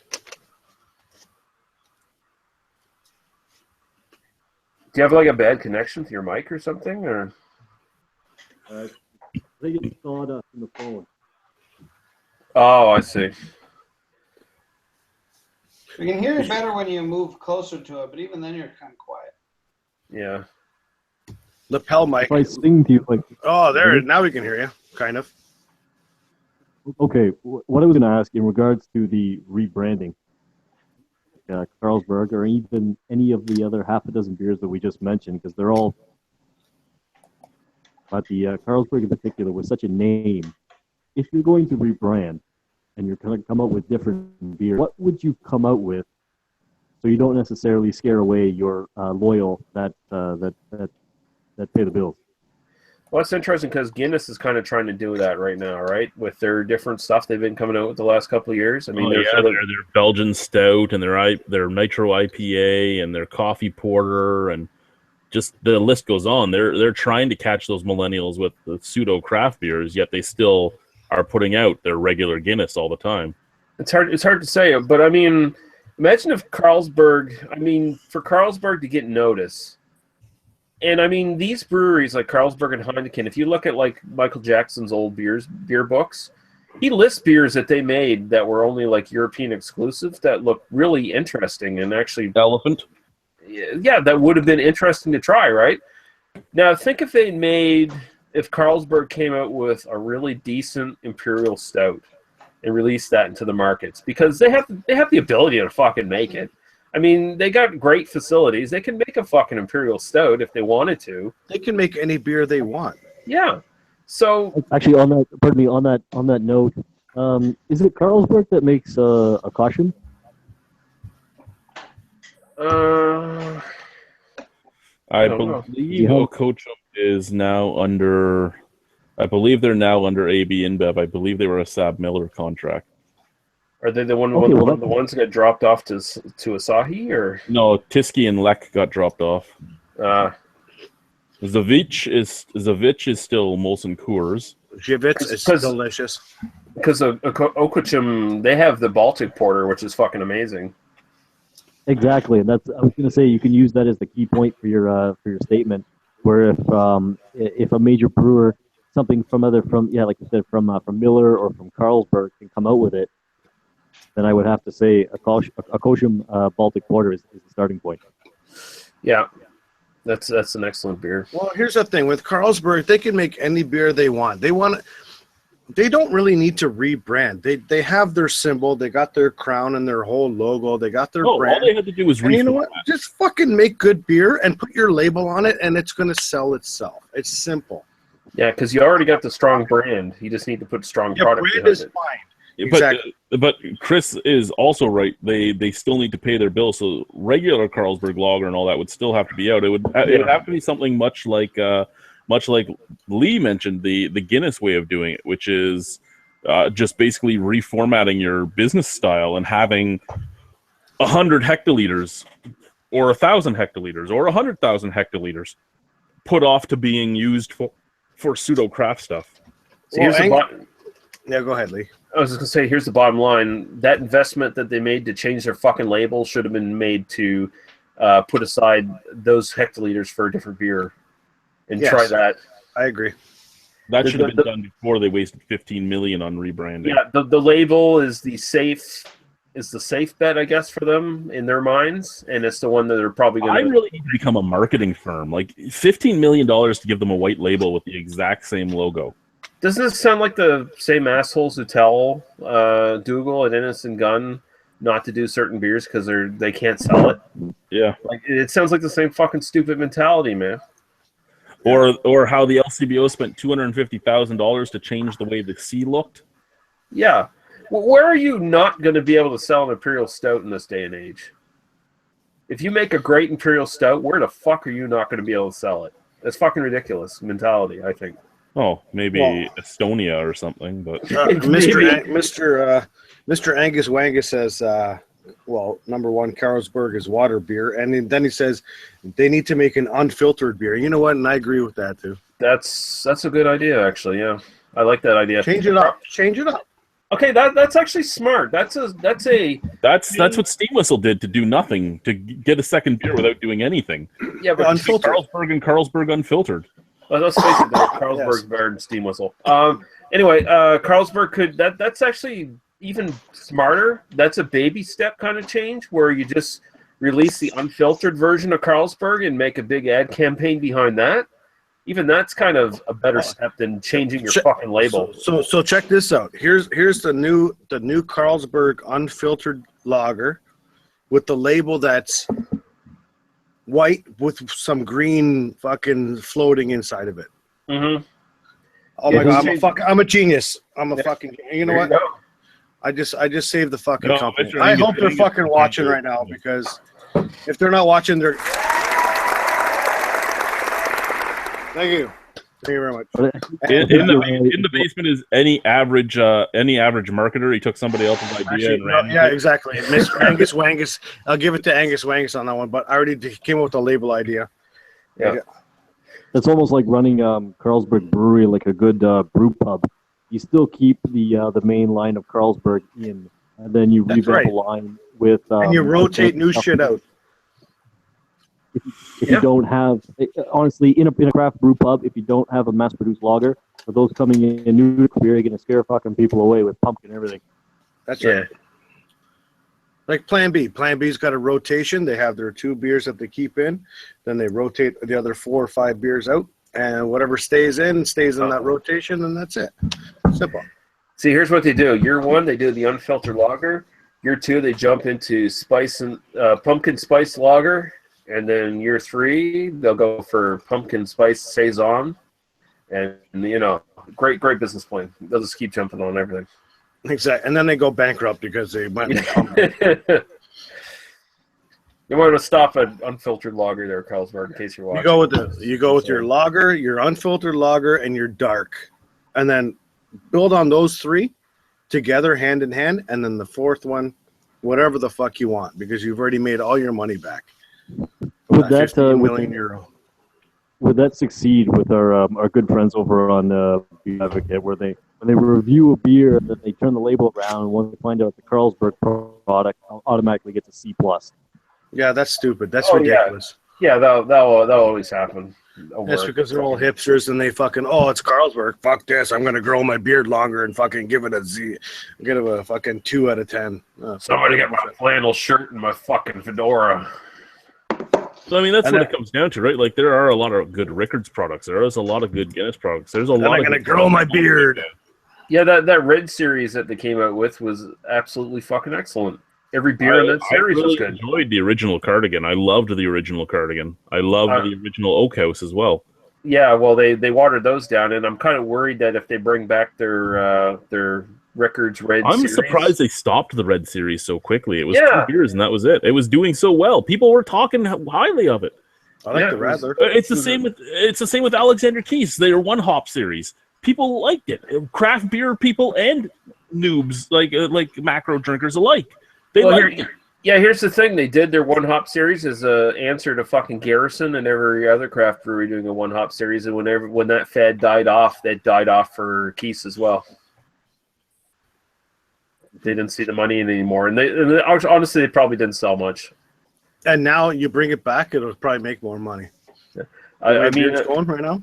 I mean, all those fucking 1-hop beers, they were quickly in the fucking discount section in my liquor store after a few months. So yeah. Another one that's always in the fucking discount fucking bin over here is fucking Bone Shaker because it's too expensive. Yeah, you pay like what, $18 a 6 or something over there? Getting up there. And usually it's like old fucking Bone Shaker too. We have the same problem we have with fucking Red Racer, where we get old fucking product. So that's the thing with Amsterdam. If the Bone Shaker, if you can get it on tap, or if you can get a really fresh 6-pack, it's really, really good beer. But unfortunately, most of the time you don't get it fresh, and it's okay. It's not bad for what we pay for it. Like nowadays, it's mostly in cans. I think it's like $3-something a can, or I think you can still get it. I think you can still get it in 6-packs for around $13-something a 6-pack, which isn't bad. It's not a bad beer for the price, but you normally see Fracture in the 6-packs now. The Imperial Bone Shaker. Yeah, you see, I'd rather have Bone Shaker in a can than just buy it in singles. I mean, right now Bone Shaker is like $16, $17, something like that, maybe even a bit more for a 6-pack. And you have to pay that same price for fucking Cruiser, and Cruiser's fucking pathetic. I didn't even like that beer at all. Absolutely terrible. Lee, pardon me, for Bone Shaker, are you strictly in bottles out there? Yeah, just 6-packs of bottles. And I do like that beer a lot, but I'm just not going to pay the price for the 6-pack. Like, on rare occasions, if I have extra money, I might throw it in there and get some, but otherwise, I can't buy it on any regular basis. Particularly if it tastes like it's been sitting around the attic for a bit, too. Yeah, that too. And my only other alternative is Cruiser, which is basically watered down Bone Shaker, which is fucking god awful. So Meantime Brewery is in the news again over in the UK. Meantime Brewery has launched a service that promises to create you the world's most personalized beer based on your genetic taste preferences. They are offering to tailor make a beer to fit your DNA for 25,000 euros. Gimmick. Head brewer, meantime, has become the first brewer in the world to make a beer based on his DNA flavor profile. What he tastes like? The brewery teamed up with genetics company 23andMe to launch their beer spoke service. To start the process, 23andMe takes a saliva sample and tests for the hereditary variants on your oral taste receptors produced by the TAS2R38 gene. These variants explain how tastes are perceived and preferences are formed, and this data is given to Meantime to begin mapping each beer's unique flavor profile. This is the gayest thing I've ever heard. Customers have a one-on-one consultation with Giblin to decide the style of brew, and also are offered the chance to get involved in their beer's creation by adding hops and grains, as well as tasting the mix throughout the process. For their money, customers receive 12 hectoliters of their personalized brew, which is the equivalent of 2,000 pints, as well as enrollment in a beer-making course called The Knowledge. Optional extras include sets of glasses molded to fit the customer's hand and a design of their own label. Giblet said that he was delighted with the result and opportunity it has given us to really push the boundaries of innovation in personalized brewing. This is how Nazi Germany started, folks. This is fucking ridiculous. You're going to pay 25,000 euros to find out what beer you like, and then they're going to give you beer. Yeah. what a fucking con job, man. Oh, wait, hold on. Super fucking good there. Congratulations on I don't like the person. I don't like the directions it's going either, because it sounds like eventually it's like, okay, we'll mold the glasses to fit your hand, and then eventually through extensive research we'll decide what is the perfect hand, and if your perfect everyone likes German beer. Exactly. If your perfect hand does not fit this glass, then you go to the fucking re-education camps that happen to have ovens and big pits to drop bodies in.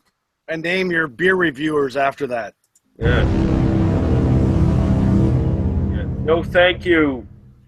No, thank you, hair craft brewer. I think of all the things you can do with a DNA firm, finding out exactly what flavors you like and are more susceptible to like to make a beer is probably the biggest waste of that DNA firm's time. Oh my God, there's fucking starving people on the fucking planet. And they want $25,000 to tell you what beer is good for you. No, 25,000 euro. Okay, whatever. But you know, we put these people towards actually making replicators from Star Trek: The Next Generation and stop fucking around with this bullshit. Hold on, Lee. Holodecks. Well, I mean, yeah, I'm sure a starving Ethiopian would love a holodeck, but they'd probably love a real fucking piece of food to eat as well. Actually, let's get those machines that take the water out of the air and make it into drinking water. Let's do one of those. Innocent Gun did that to make their cloud beer. For fuck's sake. Oh, that was worth it, wasn't it? How many starving kids got water? Yeah. I think when I found the beer that was me, I only found it for about 2 weeks before it went off the shelf, and that was my final push to get into homebrewing, because my idea was, all right, if it's not around, I'll just make it myself. The idea of making your own beer, and especially with like the videos that are out there on YouTube, I had it going on the weekend. I just put it on a watch list of just over and over amateur homebrewers, like guys brewing Cooper's kits and stuff like that. I was just looking for people's perspectives and takes. Is it still that intimidating? Because I remember when I first got into it 6, 7, 8 years ago. I was definitely intimidated by homebrewing. But are we at the point now where it's not become a lot more? Has homebrewing become as normal as craft beer? I think it has, especially when you see homebrewers producing product that's basically on the same level as a lot of craft beer out there. They just don't have the mass producing and the system to tinker it to the degree that they do, but Well, yeah, and I mean, some people can get to that level very quickly. I mean, Jared, Devin's brother, he was making commercial grade beers by his like third or fourth batch. yeah.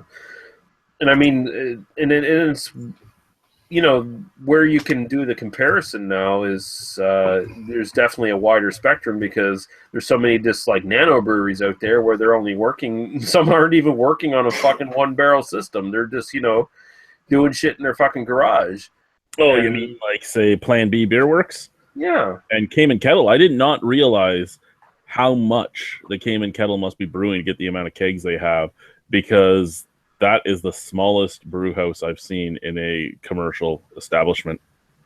Yeah, I mean, if you you look at some of these places, that it's amazing what they can do, and they don't even have a fucking tank or a barrel or anything. They're just, you know. So for finding this beer that is you, I'm looking at it because I am a brewer. I'm looking at it from one perspective, but what's easier, to dump out 20 G's or just to figure it out and make it yourself? Well, for 20 G's, well, 25. Well, what 25 25,000 euros would be what, like 40 grand Canadian, around there. 38. I mean, for $38,000, you could end up drinking like 10,000 different beers. You should be able to find the beer that's you in that span. Yeah, you would think you would be able to. I mean, I found a lot of beers that were me, and I'm not even at 4,000 yet. Mm-hmm. Yeah. Okay, we do have a lot of comments coming in here. Let's see. Reviewing Under Influence says, coming soon, Carlsberg Unfiltered Citra IPA. Ashley Sexton said he actually enjoyed the one hop series. I'm assuming that's the Keese one, maybe. Mr. Angus Wenga said, would Carlsberg be able to ship an unfiltered beer worldwide? Would it stay fresh? If they canned it, they probably could get away with it. I'm pretty sure. Yeah, you heard that. Yeah. Ashley Sexton said, I prefer fracture in a can. Mr. Angus Wenga says, Carlsberg needs a dumpster juice porter. There you go. Keeping on with the theme. He also says, in the oven you go. Nice. Ashley Sexton says that he'd prefer a replicate. Is it a she? What? Continue. Okay. They'd prefer a replicator over a holodeck. I prefer a replicator over a holodeck, personally. I could replicate my own person. A holodeck does the same goddamn thing, though. Yeah, but I could eat that person and then replicate them again. Okay, well, call me Hannibal Lecter. You see, with a replicator, the difference between a replicator and a holodeck is once you turn the holodeck off, that person goes away. Replicator, that person's still around. You have to dispose of them. So that's the big difference. Whatever you're into, of course.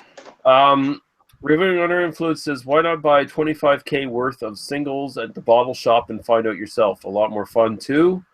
Yep. Ashley Sexton says, Cayman Kettle must work the shit out of that electric setup they have. Yeah, and that's about it. And Cayman Kettle, like, I love that he uses the fucking demijohns. I love that they're a demijohn orphanage, that people just leave demijohns on the doorstep and they bring them in and give them a good home. It's awesome. It's awesome. Sure. Fuck you.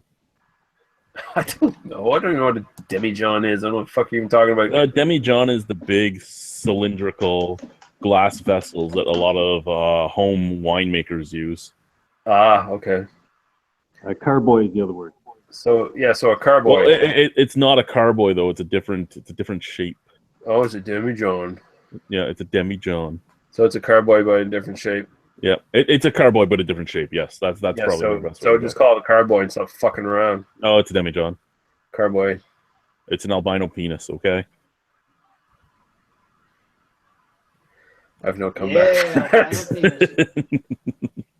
Oh, I gotta go get another beer. I'll be right back. I'm not gonna drink an innocent gun. Wait, is the tip of an albino penis still red? Are you asking if that same question like you ask is Chewbacca's dick covered in hair, or is it like a fucking red fucking dog penis? I'd actually be very curious to know. I thought we've been through it.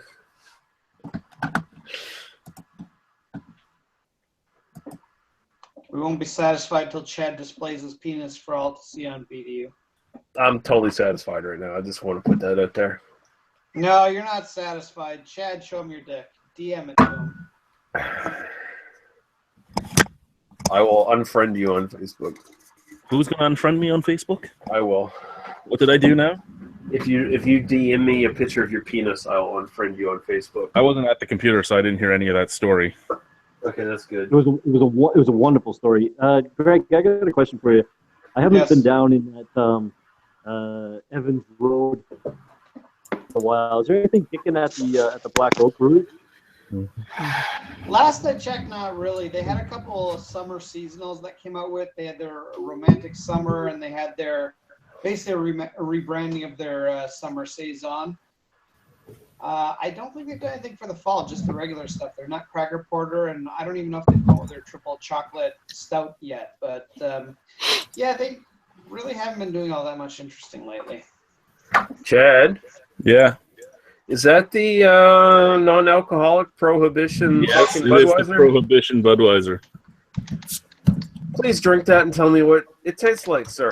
Yes, so everybody sure watching tastes right now, awesome. I have not actually reviewed this yet. I had to buy a 6-pack, so I figured I'd drink one tonight. So a review is forthcoming. But yeah, let's do see this. how drunk you get. Well, this is actually 0.0, so yeah, that's actually I get more bloated than anything. That's totally non-alcohol. It's not like the there might be 0.05% or whatever. Go into it objective, young man. Because I remember I tried it. I'm not going to go into Dr. Carter's medicine show with "You're bound to be amazed," but I wasn't offended.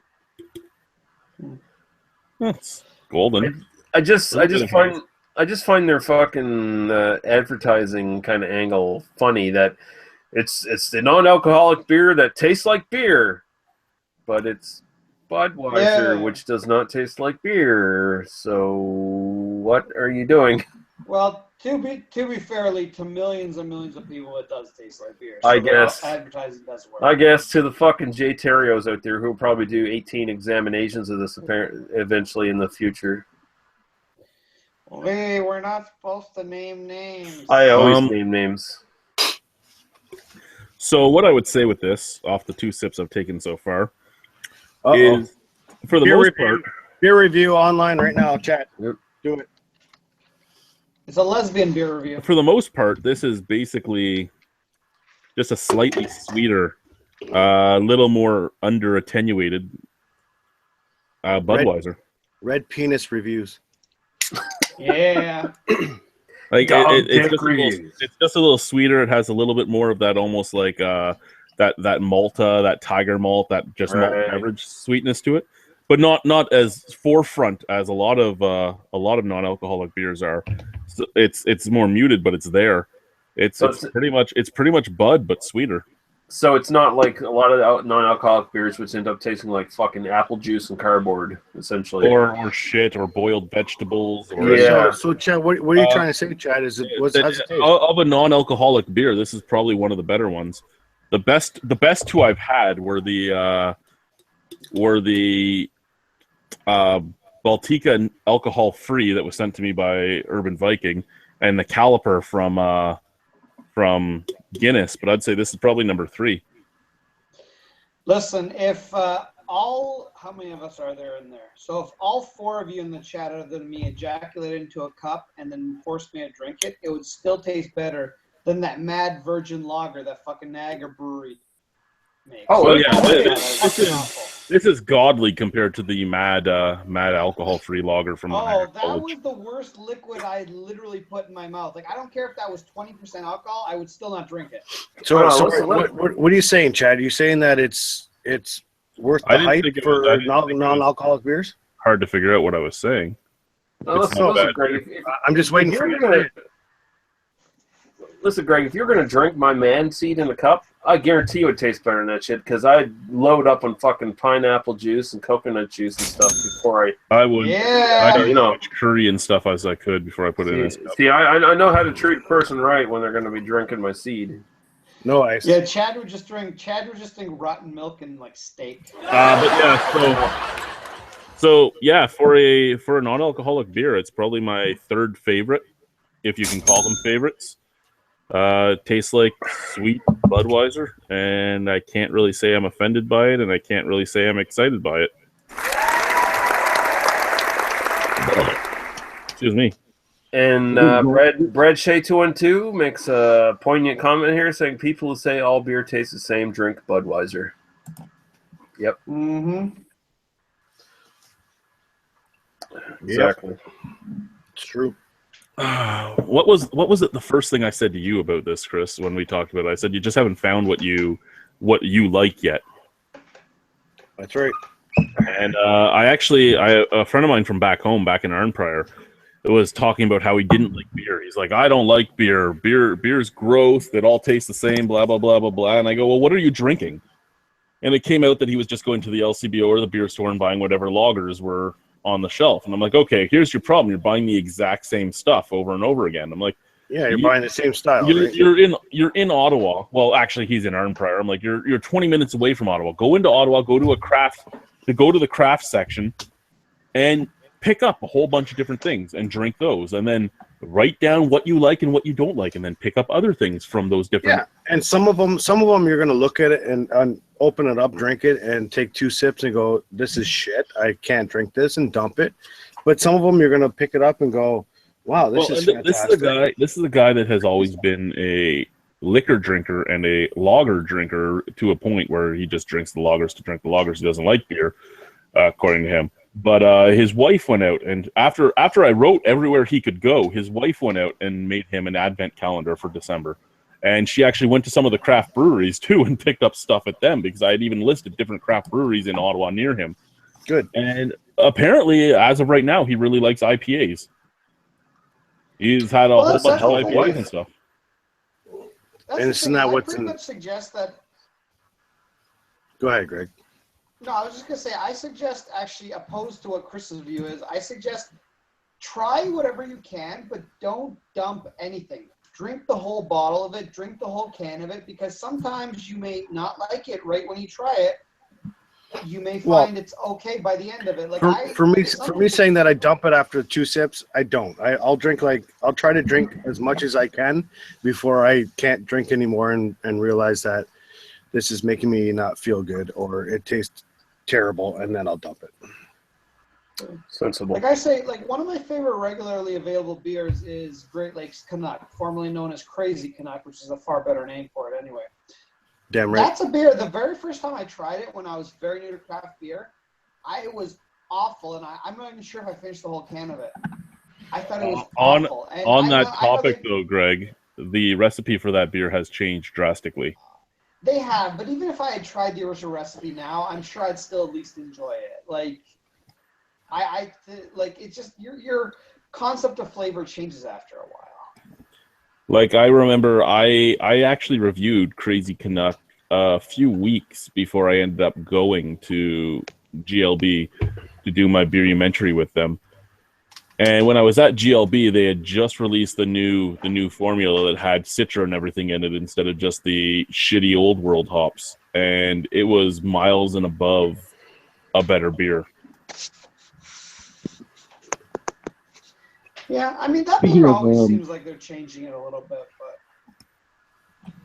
Go ahead, Chris. Pardon me, speaking of better beer and beer that you'll dump all over the floor, does Yankee Jim Brewery still exist? Oh, fucking Yankee Jim bullshit. That was Genesee, wasn't it? Wasn't it brewed at Genesee? It was a contract thing, wasn't it? Yeah. I don't know if it still exists. Pardon me. It was a Big Hole Brewery out of Utica. Yeah, didn't they do the Buffalo something as well? They had a Buffalo on the can anyway. And Headstrong. Yeah, Headstrong. Yeah.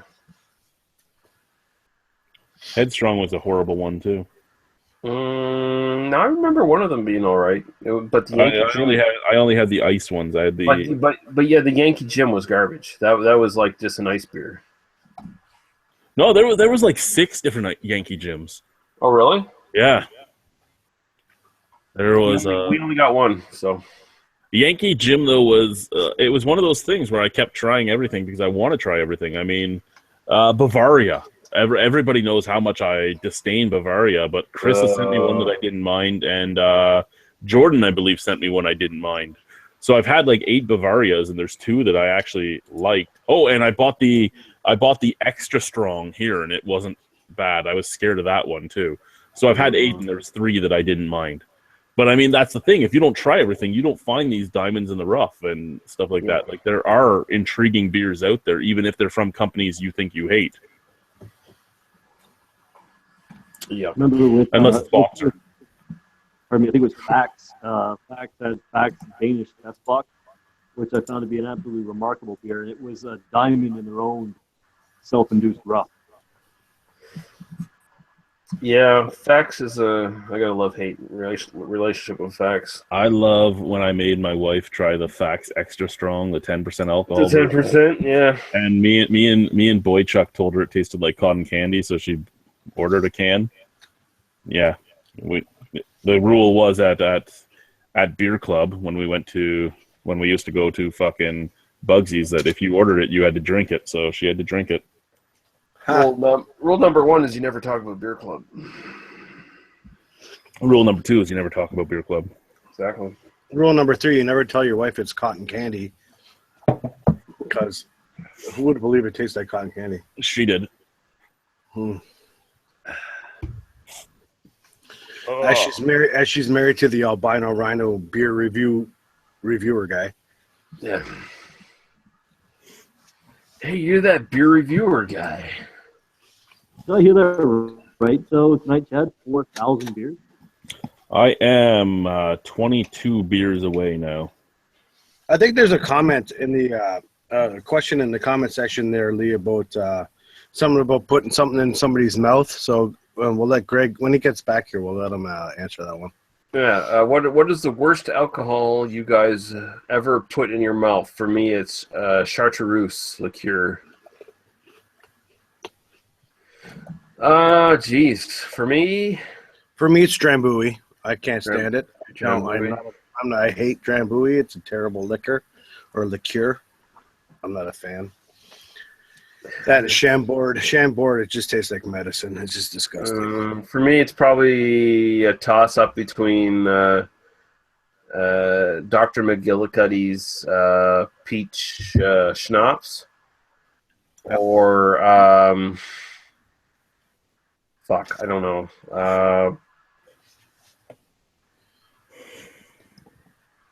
No, that's probably it right there. That's probably the worst thing I've ever had. And that's just based on sort of the reaction of getting too drunk on it as well. But I didn't like that. Sorry, but that burp was Vindaloo and non-alcoholic Bud. Oh. It's not like the Bud's burning you or anything. I'm trying to think of what liqueurs I don't like. Well, I'm not big on any liqueur that's kind of like anise infused or whatever, like any of the black licorishes. Yeah, or black licorice thing. Like Zambuca. Oh God, no, can't do it. Zambuca or Ouzo. Ouzo, I can't drink it. Ouzo, no, can't do it either. I don't know how those fucking Italians do that shit, man. Yep, they're those Prince Igor vodka. Yeah, you know what? Vodka is vodka. You know what? That's not the worst thing. No, Prince Igor vodka is straight up rubbing alcohol. You can clean your engine with it. Yeah, but you mix it and you're fine. Yeah, exactly.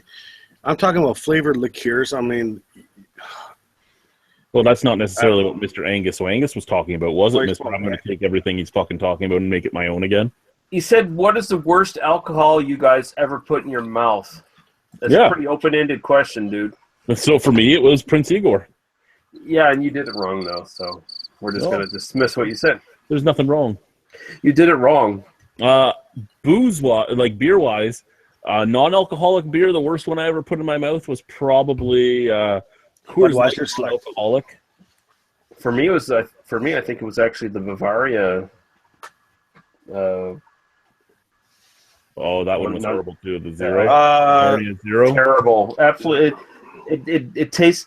It came from their mineral well or whatever, and it's like, yeah, I tasted every fucking mineral in that fucking well and that shit. Dumpster juice. Also, Boxer Ice was horrible. It also got me punched in the head. Compliments non-alcoholic beer. From Never had it. That's terrible. Oh, what's that one that I can't even think of the name of it anymore. You sent me a can of it, Chad, once. It was a lager, and it was absolutely garbage. You and Joe always joked about it. The $3 6-pack? I think so. Oh, what was that? That was where's Joe for this one? Yeah. Where the fuck is Joe, that fucking American? Where is he? It was that $2.99 6-pack. It was 1901 or 1911 was the number on it. But what the fuck was the company? It was Big Flats. Big Flats, yeah. God damn that stuff. Jesus Christ, that was bad. Oh. Big Flats. Big nose. Big flats. Like flat shit. Beer kits and Mina's beers. That's what reviewing Under the Influence says. Mr. Beer Kit. Minha's beers. So that's the box stuff. Yeah, that's the boxer stuff. Yeah, Mr. Beer Kits are terrible, and Minha's is shit. Hey, I made some good Mr. Beer Kits. You got to really work at it, though. You do, yeah. You really have to work at it. Brad Shea 212 says my friend got me to try an Old English the other day. That even tasted better than Bud. Yeah, because Old English actually has flavor. Oh, Old English.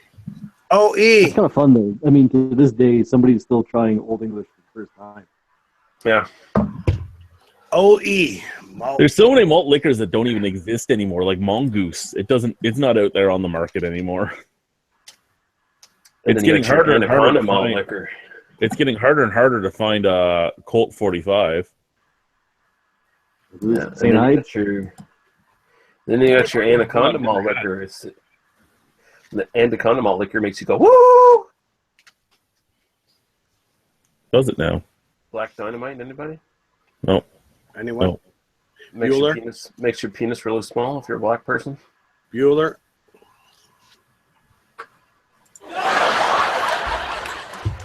People just don't respect classic cinema anymore. Dynamite! Listen, Mr. Cinema bitch. Oh, Chad, I want to do a video with you on movies. Yeah, and I sent you a message saying what kind of films were you interested in fucking doing, and you never came back. You never replied. Yeah, Chad. What the fuck? Reply, will you? We got to figure out some movies to do together if you're going to be on the fucking podcast, bitch. I can't just say, hey, Chad, we're going to do this. That's bitch without the ES. Yeah, I can't just say, Chad, we're going to do this, show up. Sure you could. No, I couldn't. I don't even know what your fucking schedule is.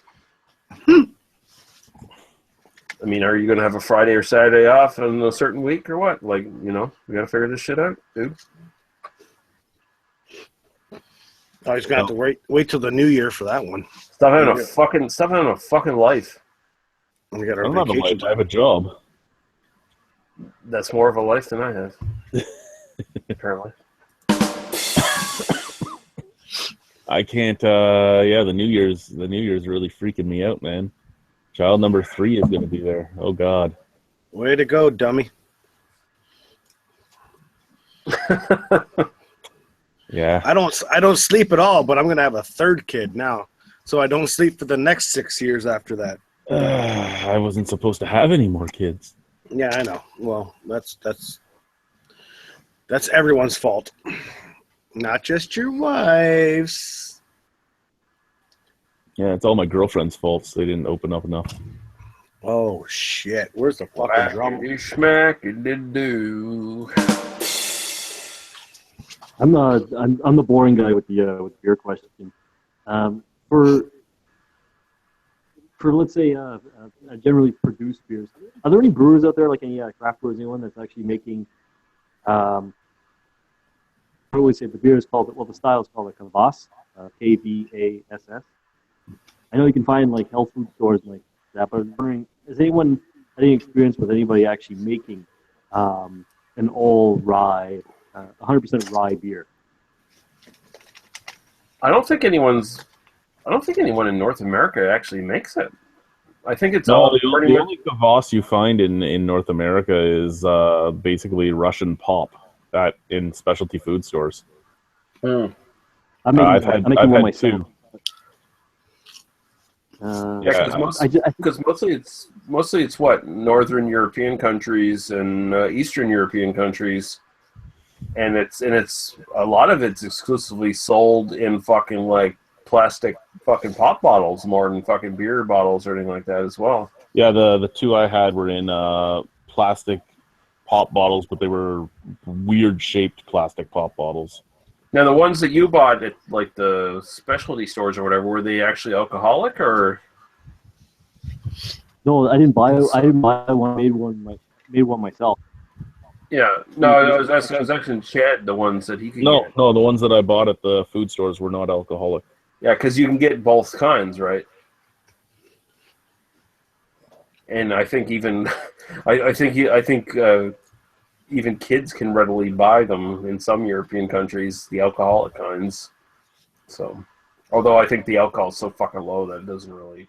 Well, a lot of people on the one that we put up on YouTube, other than the people that call us pussies for not liking it, the other Eastern European people that watch that video tell us that usually it's an alcohol for children. Yeah. Well, it starts around 2%, and then if you let it sit for a bit, then it turns into more of an antioxidant drink, like a kombucha or something like that. So I think if you were to actually make it a beer, you could cheat a little bit, because the way I made mine was basically just dark rye bread that got Chernobyled in the oven, and I threw in a bunch of blueberries in the water, and I just let that sit overnight. And then you just add sugar and yeast and put it in a bottle and put it in the fridge. But if you're going to make it into a beer, even if you start at just 5%, I think it would just be 100% rye malt. But yeah, actually reviewing on their influences, Big Rock made a kvass of it apparently out of cinnamon rye.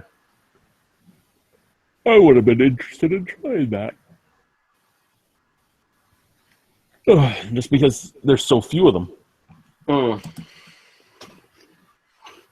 We should do Turbo Kid. We could do Turbo Kid. Chad, you are Turbo Kid.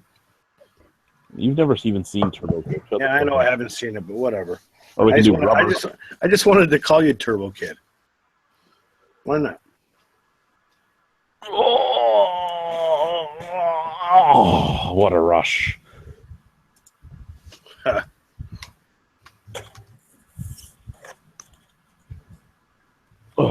I have one beer left from the Bose Best Of series. And it's the Quads and Rockers. Quads and Rockers. Yeah, Belgian style quad. Belgian style quad. Honestly, that's kind of cute, but there's not much thought in that. Mods and rockers, come on. Of course, I suppose millennials don't even know what the fuck mods and rockers were, so. Yeah, I just looked up the Big Rock Brewery's kvass they made. It was called the, what's this called? The Ivan Fermentable. Ivan Fermentable. Yeah. It's neat. It is no longer available. It's neat. That's neat. Brad drank it all. If you notice the chat on the side here in the conversation here, Lee, there's a picture I linked up there of what a demijohn looks like. Ah, okay.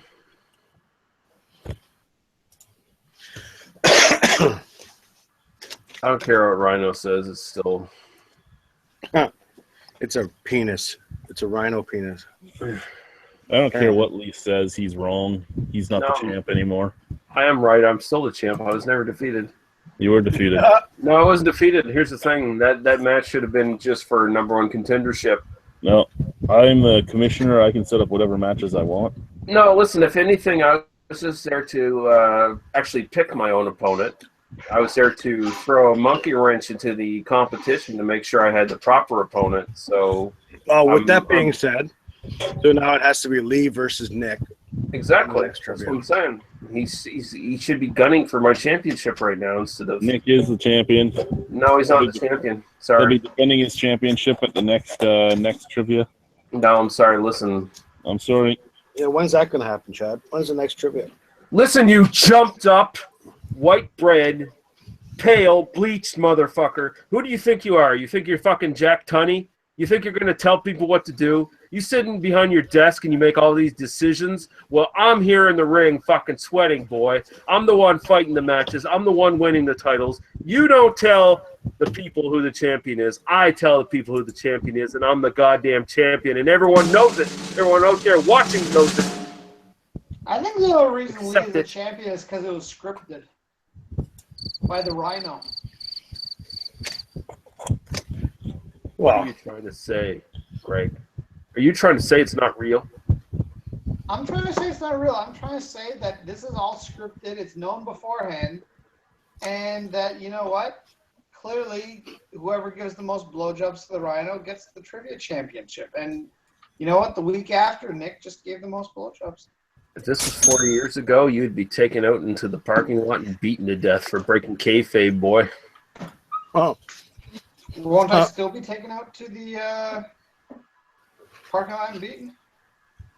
You might. You just might. Oh, yes, Lee, I finished all the beers you sent. Okay. They were all solid. The Nine Locks Porter and the Spindrift Abyss were the two stars of the entire package. I thought those were the ones you'd gravitate towards. Are those East Coast brews? Yes. Okay. I was actually pleasantly surprised with the Spindrift Naughty Buoy. Yeah, it's pretty goddamn good. And I think if I remember correctly, it was either the Tedamagoosh or the Nine Locks ESB that were my least favorite of the whole package. All right. I like the Tedamagoosh IPA. The Nine Locks ESB is kind of plain, but my taste sort of gravitates towards more plain traditional kind of shit anyway, so I like it probably a bit more than you probably would. But and of course you have this hang up of it. If it's not extra special and bitter, then it's obviously not an extra special bitter. So I'm trying to remember what was the ABV on that one, because I think I had brought up that it was more an ordinary bitter than anything. It's 5.3 or something like that. I think it is. I think that's pretty much in ordinary territory.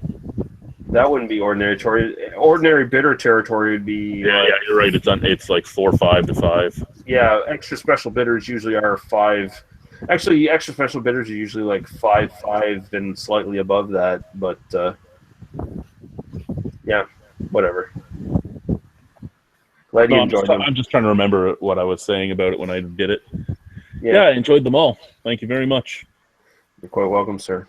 Chad, that was a lot of noise in the background. Where'd you go, outside?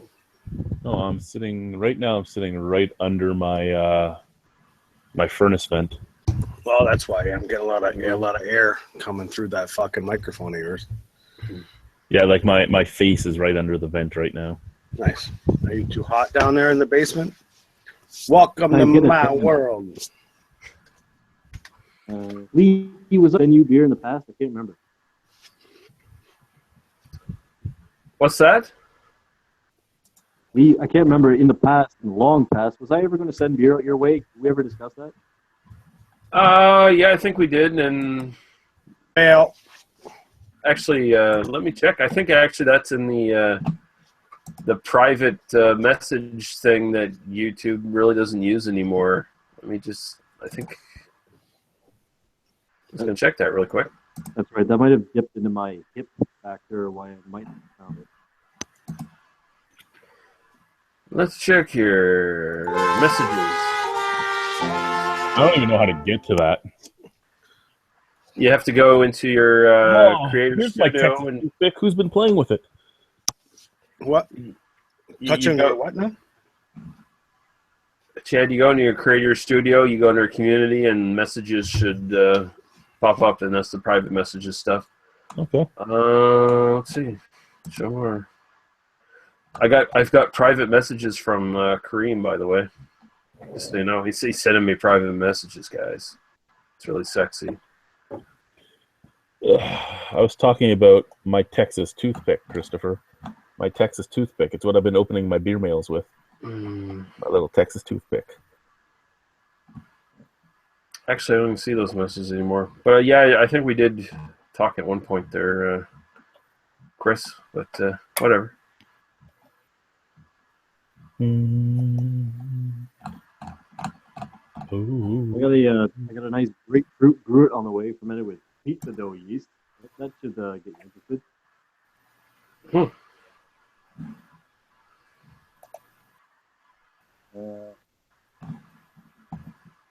Yeah, it's too hip for me. I would think if you could put your address in the comments, I can run on a piece of paper and I can figure this out. Yeah, all right. Does that work, or is there another way to do this? Does Chad have it? Well, you're on Facebook, right? Yeah. I'll just friend you on Facebook, and we'll do it there, and so I don't put my address out. We begin that next chapter of our lives, Lee. Yeah, there we go. And I'll find some nice stuff. Thankfully, now a lot of really good stuff here is canned, so I can send you something relatively cheap, but good. Isn't canning wonderful? It is wonderful. It's the best goddamn thing that's happened to your trades. I'm cold down here, guys. Why don't you are the cold. Why don't you drink some more of that innocent gun that you got sent by somebody for free, and then you'll be warm. Yeah, and didn't Sheriff your friend Chris in the basement? He told me he was going to come by today and get one. You're a dick. You know, Chad. Maybe he'd appreciate if you brought it to work and gave him one there. Oh no, I'd get fired if I brought it to work.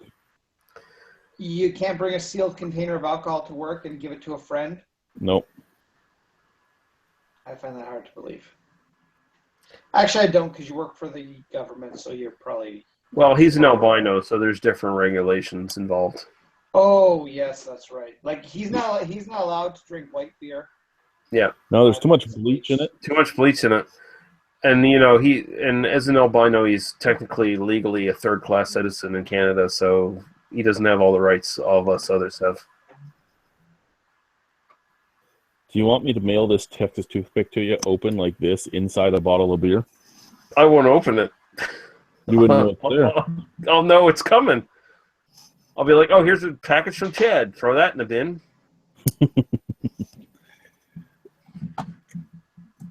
He'll think it's an ice cube. By the way, the private message is from Kareem. Would you be open to talking over Skype or the phone? And then 5 days later, please let me know if you'd like to talk for a bit.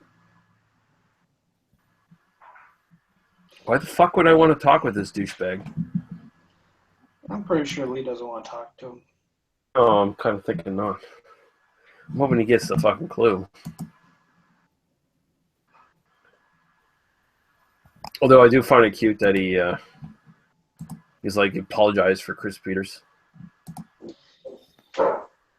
Well, he probably wants to make his... Wait, who's apologizing for Chris Peters? Kareem. His video to be professional. They're fucking... Oh, never mind. I'm not even gonna go there. I'm just gonna say one thing about those two. They're professionals and they're entrepreneurs. That's right. That's all. That's all I'm gonna say about that. Yep. And no, we're not allowed to bring unopened alcoholic packages to our place of work because they're DBs. That's all I'm going to say. Double boobies? Mm-hmm. Exactly. That Like would four be four boobs on each boobies. chick. That would be On each fantastic. chick. That's even more boobies than in Total Recall. Yep. Yeah, That's that's only actually triple. that's actually one more boobie than in Total Recall. Now, here's the question: would be they one on top of each other, like kind of like four like this, Like- or would they be offset a little? Would they be offset a little bit so like each boob would be like in between another pair of boobs? Like Total Recall? See, to the viewers out there, this is what happens when we run out of topics and you guys don't ask us questions. This is what happens. Greg's here and he starts going off the deep end. There's another movie in the Girlfriend, 80s. It was a sword and sorcery knockoff. I think it was one of the Deathstalker movies, actually, where there was a woman in it who had 4 tits. 2 on top, 2 on bottom. I'm going to have to rewatch the Deathstalker movies then. I don't know if it's Deathstalker or if it was... well, fuck, I think I have... I Now, think, while he looks- is it Conquest? no, it's not Conquest. Let me tell you guys something. If girls had boobs on the front and back of their bodies, then hugging them would be way better. Yeah, it's not Conquest. It's where's that fucking sword and sorcery pack? There it is. The Roger Well, Corman. actually, you know what? Yeah, the Roger Corman pack. The While he warrior and the searches, sorceress. Chad, how's the quad? What the quad quad? boobs? I said, pardon me, Chad, how is the quad? The What bow quad? Were you not drinking a quad? No. Oh, pardon me. Just to comment on Chris Lyzak's comment, boobs, I wish boobs were on the back because that's the only issue I have with the doggy style position is that the boobs Oh my aren't God. that much visible. If they were on the back, that would be the ultimate position. There would just be nothing bad about it. Oh my God, that is so funny and so true. Oh, Greg, you're the best. Yeah, Let's go warrior. I Go try and Polska. add insight. Go Polska. I try and It's the add warrior and the a little bit of sorceress. class to I'm gonna put the picture in the side chat there. Warrior and the sorceress. Oh, we gotta check this out. Warrior and the Sorceress. Yep. I must download that legally, of course. That what was that Gumballs movie or that or Gutter Balls? That's the one. Yeah, I downloaded it. I haven't watched it yet. I haven't actually sat down and watched it yet, but I've skimmed through parts of it. I'm like, yes, Lee knows me well. This is my type of movie. Yeah, I knew that was right up your alley, so to speak. Oh, that's a fine picture. Sorry, what's it called? Sword and the Sorceress or something? Yeah.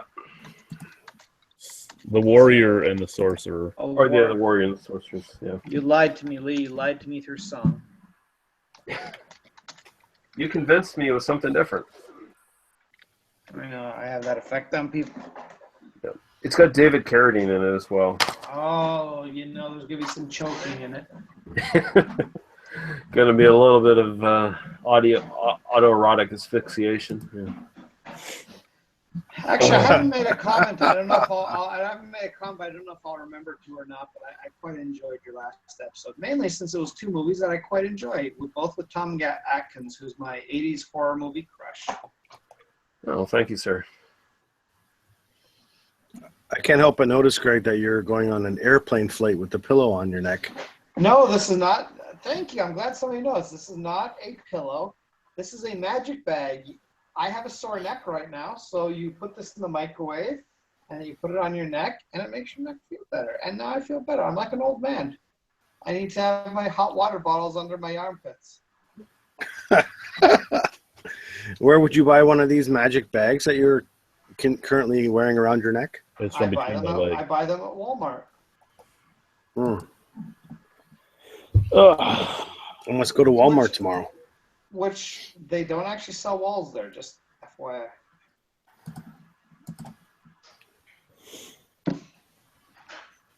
Actually, I think we got something in the comments there. if I'm not mistaken, I think Alan Thicke just died, and I think he used to be the spokesman for Woolco, who in Canada was basically the company that Walmart took over, and all their stores became Walmarts.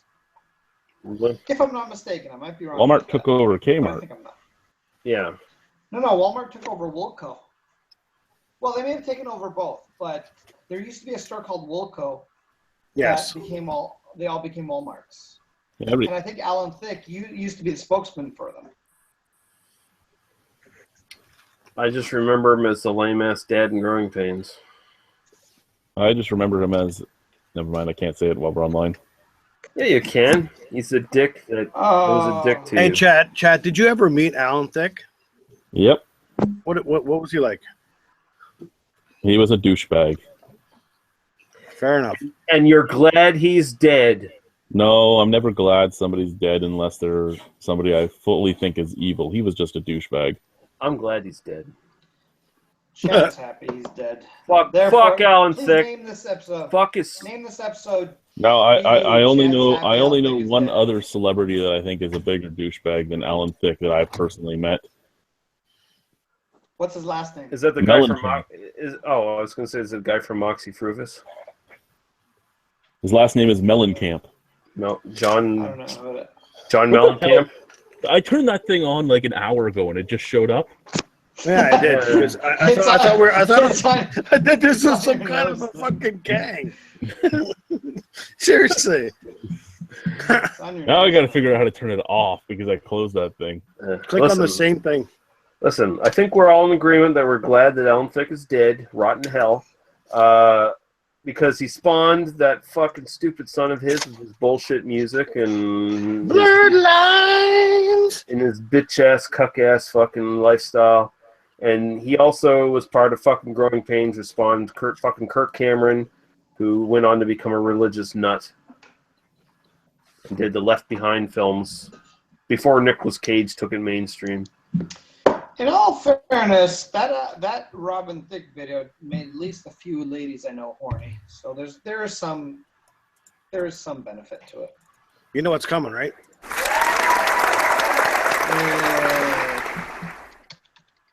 And let's face it, Uncensored version. let's face it, Alan Thicke was most likely a child rapist, and he probably beat kittens to death. Actually, I was talking to Chad McGee of BBU fame, and he told me that Alan Thicke told him all these things when he was serving him one evening. How many puppies? How An many undisclosed establishment. How many puppies did he drown in a sack in the river? Did he give an exact count, or did he just do so many that he lost count? It's difficult to keep track of these. I hate you all. Things. Yeah, I mean, once you've drowned 100 puppies or so, it kind of loses all meaning, and you kind of lose all count. It just becomes a routine. So, Chad, at what part of the night did he touch you inappropriately? And on can you show us on a doll of some sort where he touched you? Yeah. You're still drinking your beer. Touched him either. And did he whisper in your ear? This is why Kirk Cameron became a religious nut, because I touched him inappropriately too many times. Okay, that blue Yeti is way too close to your mouth. Oh no, we only have one Chris in the chat now. This is upsetting. What happened? We stopped talking about beer?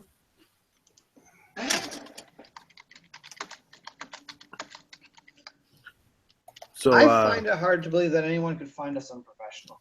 Has anyone watched the latest episode of Ash vs. the Evil Dead? I thought it was really good.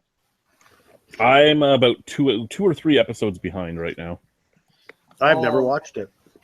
Okay, I won't spoil it for you, but I think the last two episodes are freaking awesome because they really, really capture the Evil Dead, like the old school Evil Dead vibe.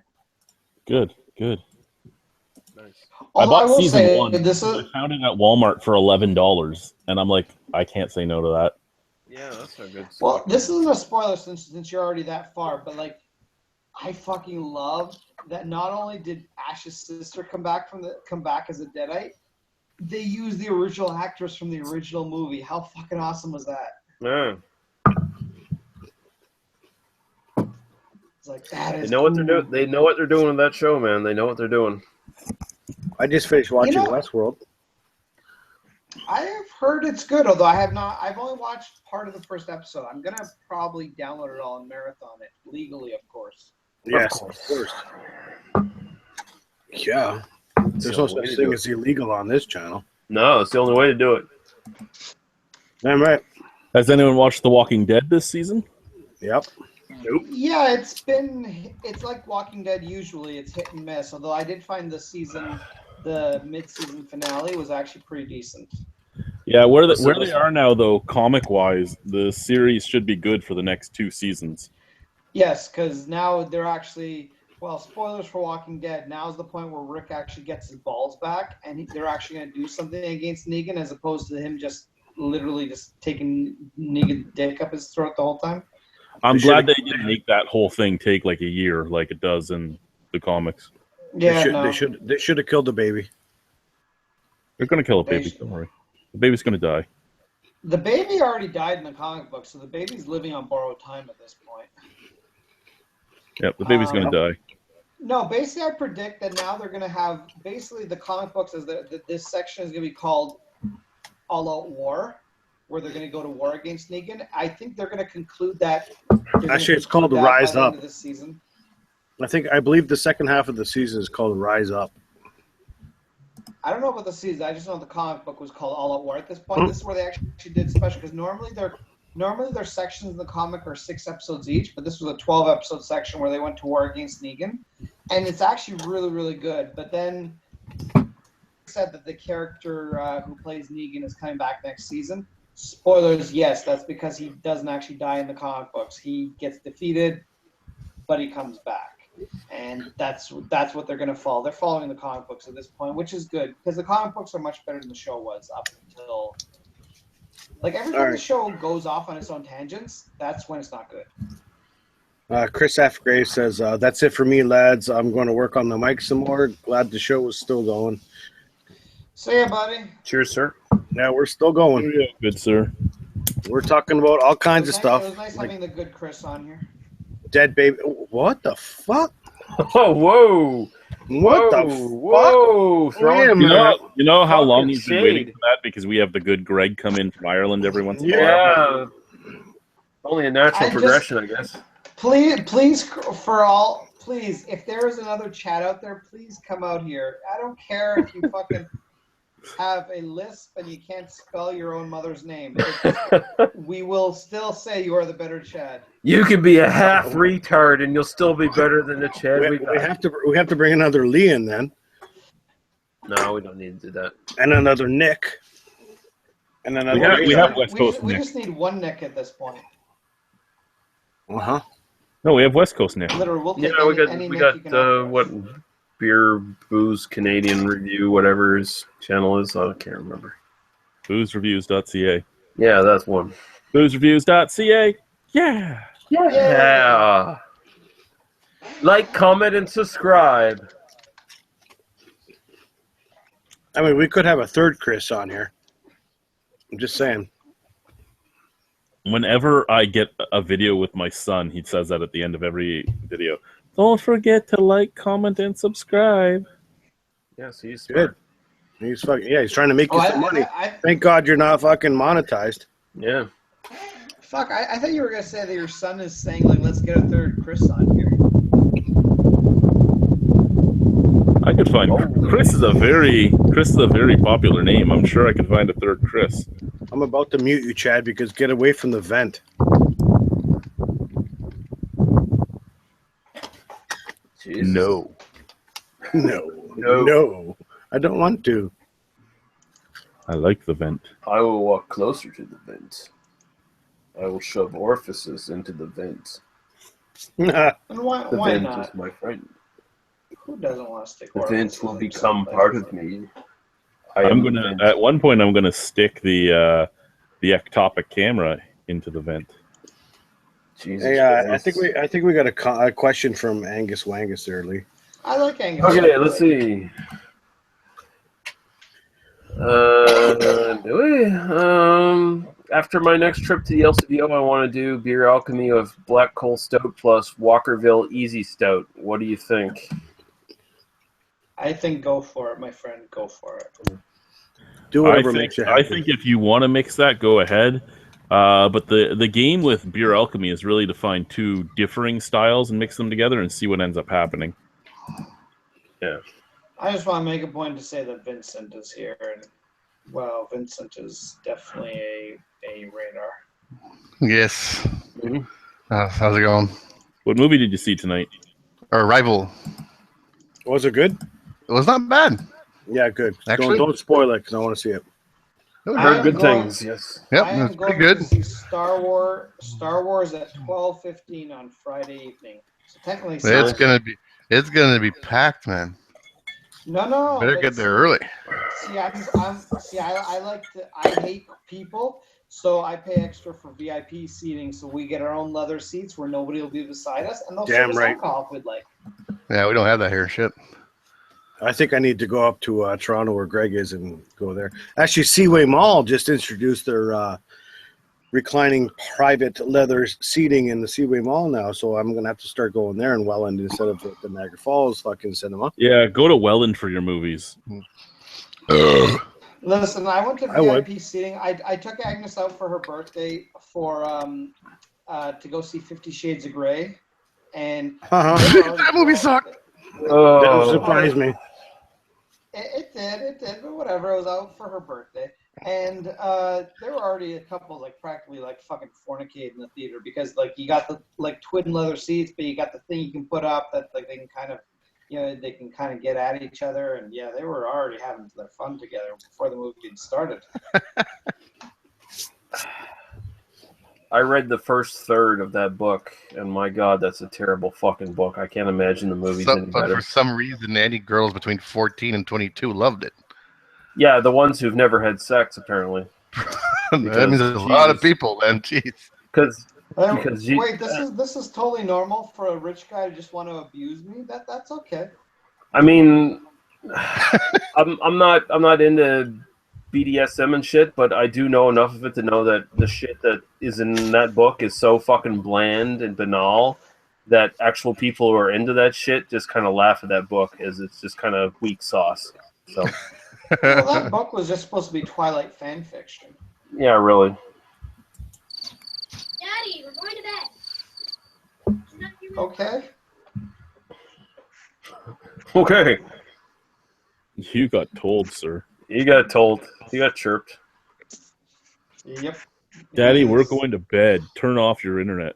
Mr. Nautilus said 50 Shades was the greatest shit. Shut up, Lee. No, you shut the fuck up. It's absolute fucking garbage. It's for fucking children and housewives.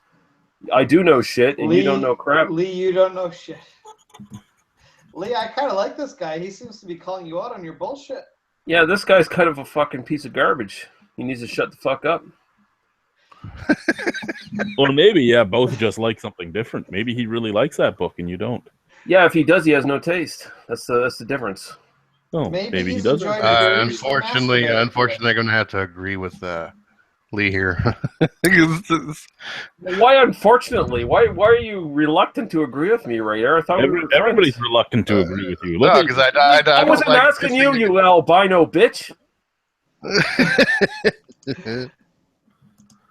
No, it's unfortunately, I hate blasting another guy for shit. I'm not like that. Wait, you unfortunately hate blasting another guy? With what? I hate telling off people even though they're wrong. Oh, I think you meant physically blasting them with something. But I could probably do that one day, but Oh, now Mr. Nautilus loves me apparently, so that's all right. Yay! Hey, I just checked out his channel, and some of his descriptions are pretty cool. Thunderfoot, Paul's Ego, Sargon of Akkad. Yes. Everyone's Very. Yes. He got taken off the internet. Yeah, well, he should have. He fucking he fucking violated an obvious copyright. Oh no, I'm not agitated at all about the reason he got taken down. That was full on copyright infringement. I just can't believe somebody that was as kind of smart as him with the way he does his retorts and everything was stupid enough to completely and utterly blatantly steal something that's copyrighted and trademarked. Yeah, he fucked up. He done fucked up. His videos were pretty amusing. Mm-hmm. Much Oh, like no, some. yeah, he does good stuff. Thunderfoot sometimes goes off on wild tangents that are crazy, but he does good stuff. He just gets demonized by... He's a massive target by SJWs, so he gets demonized unfairly a lot. But he does go off on crazy tangents once in a while. His science stuff is really good, though. It's like Paul Bernardo. He's misunderstood. Yeah. You just have to ask Carla Homolka to really get the good side of him. Get the real character. She's actually, she's probably a nice person. She's really nice. Oh, yeah, I'm sure. I mean, if she was played by Laura Prepon in the actual movie, she's got to be at least somewhat good.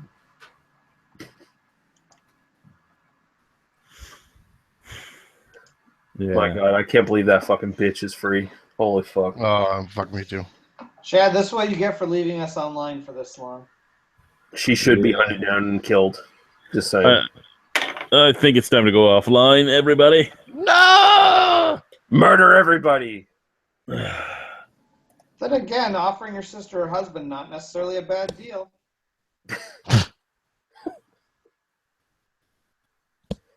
As long as your husband's not a serial killer, yeah.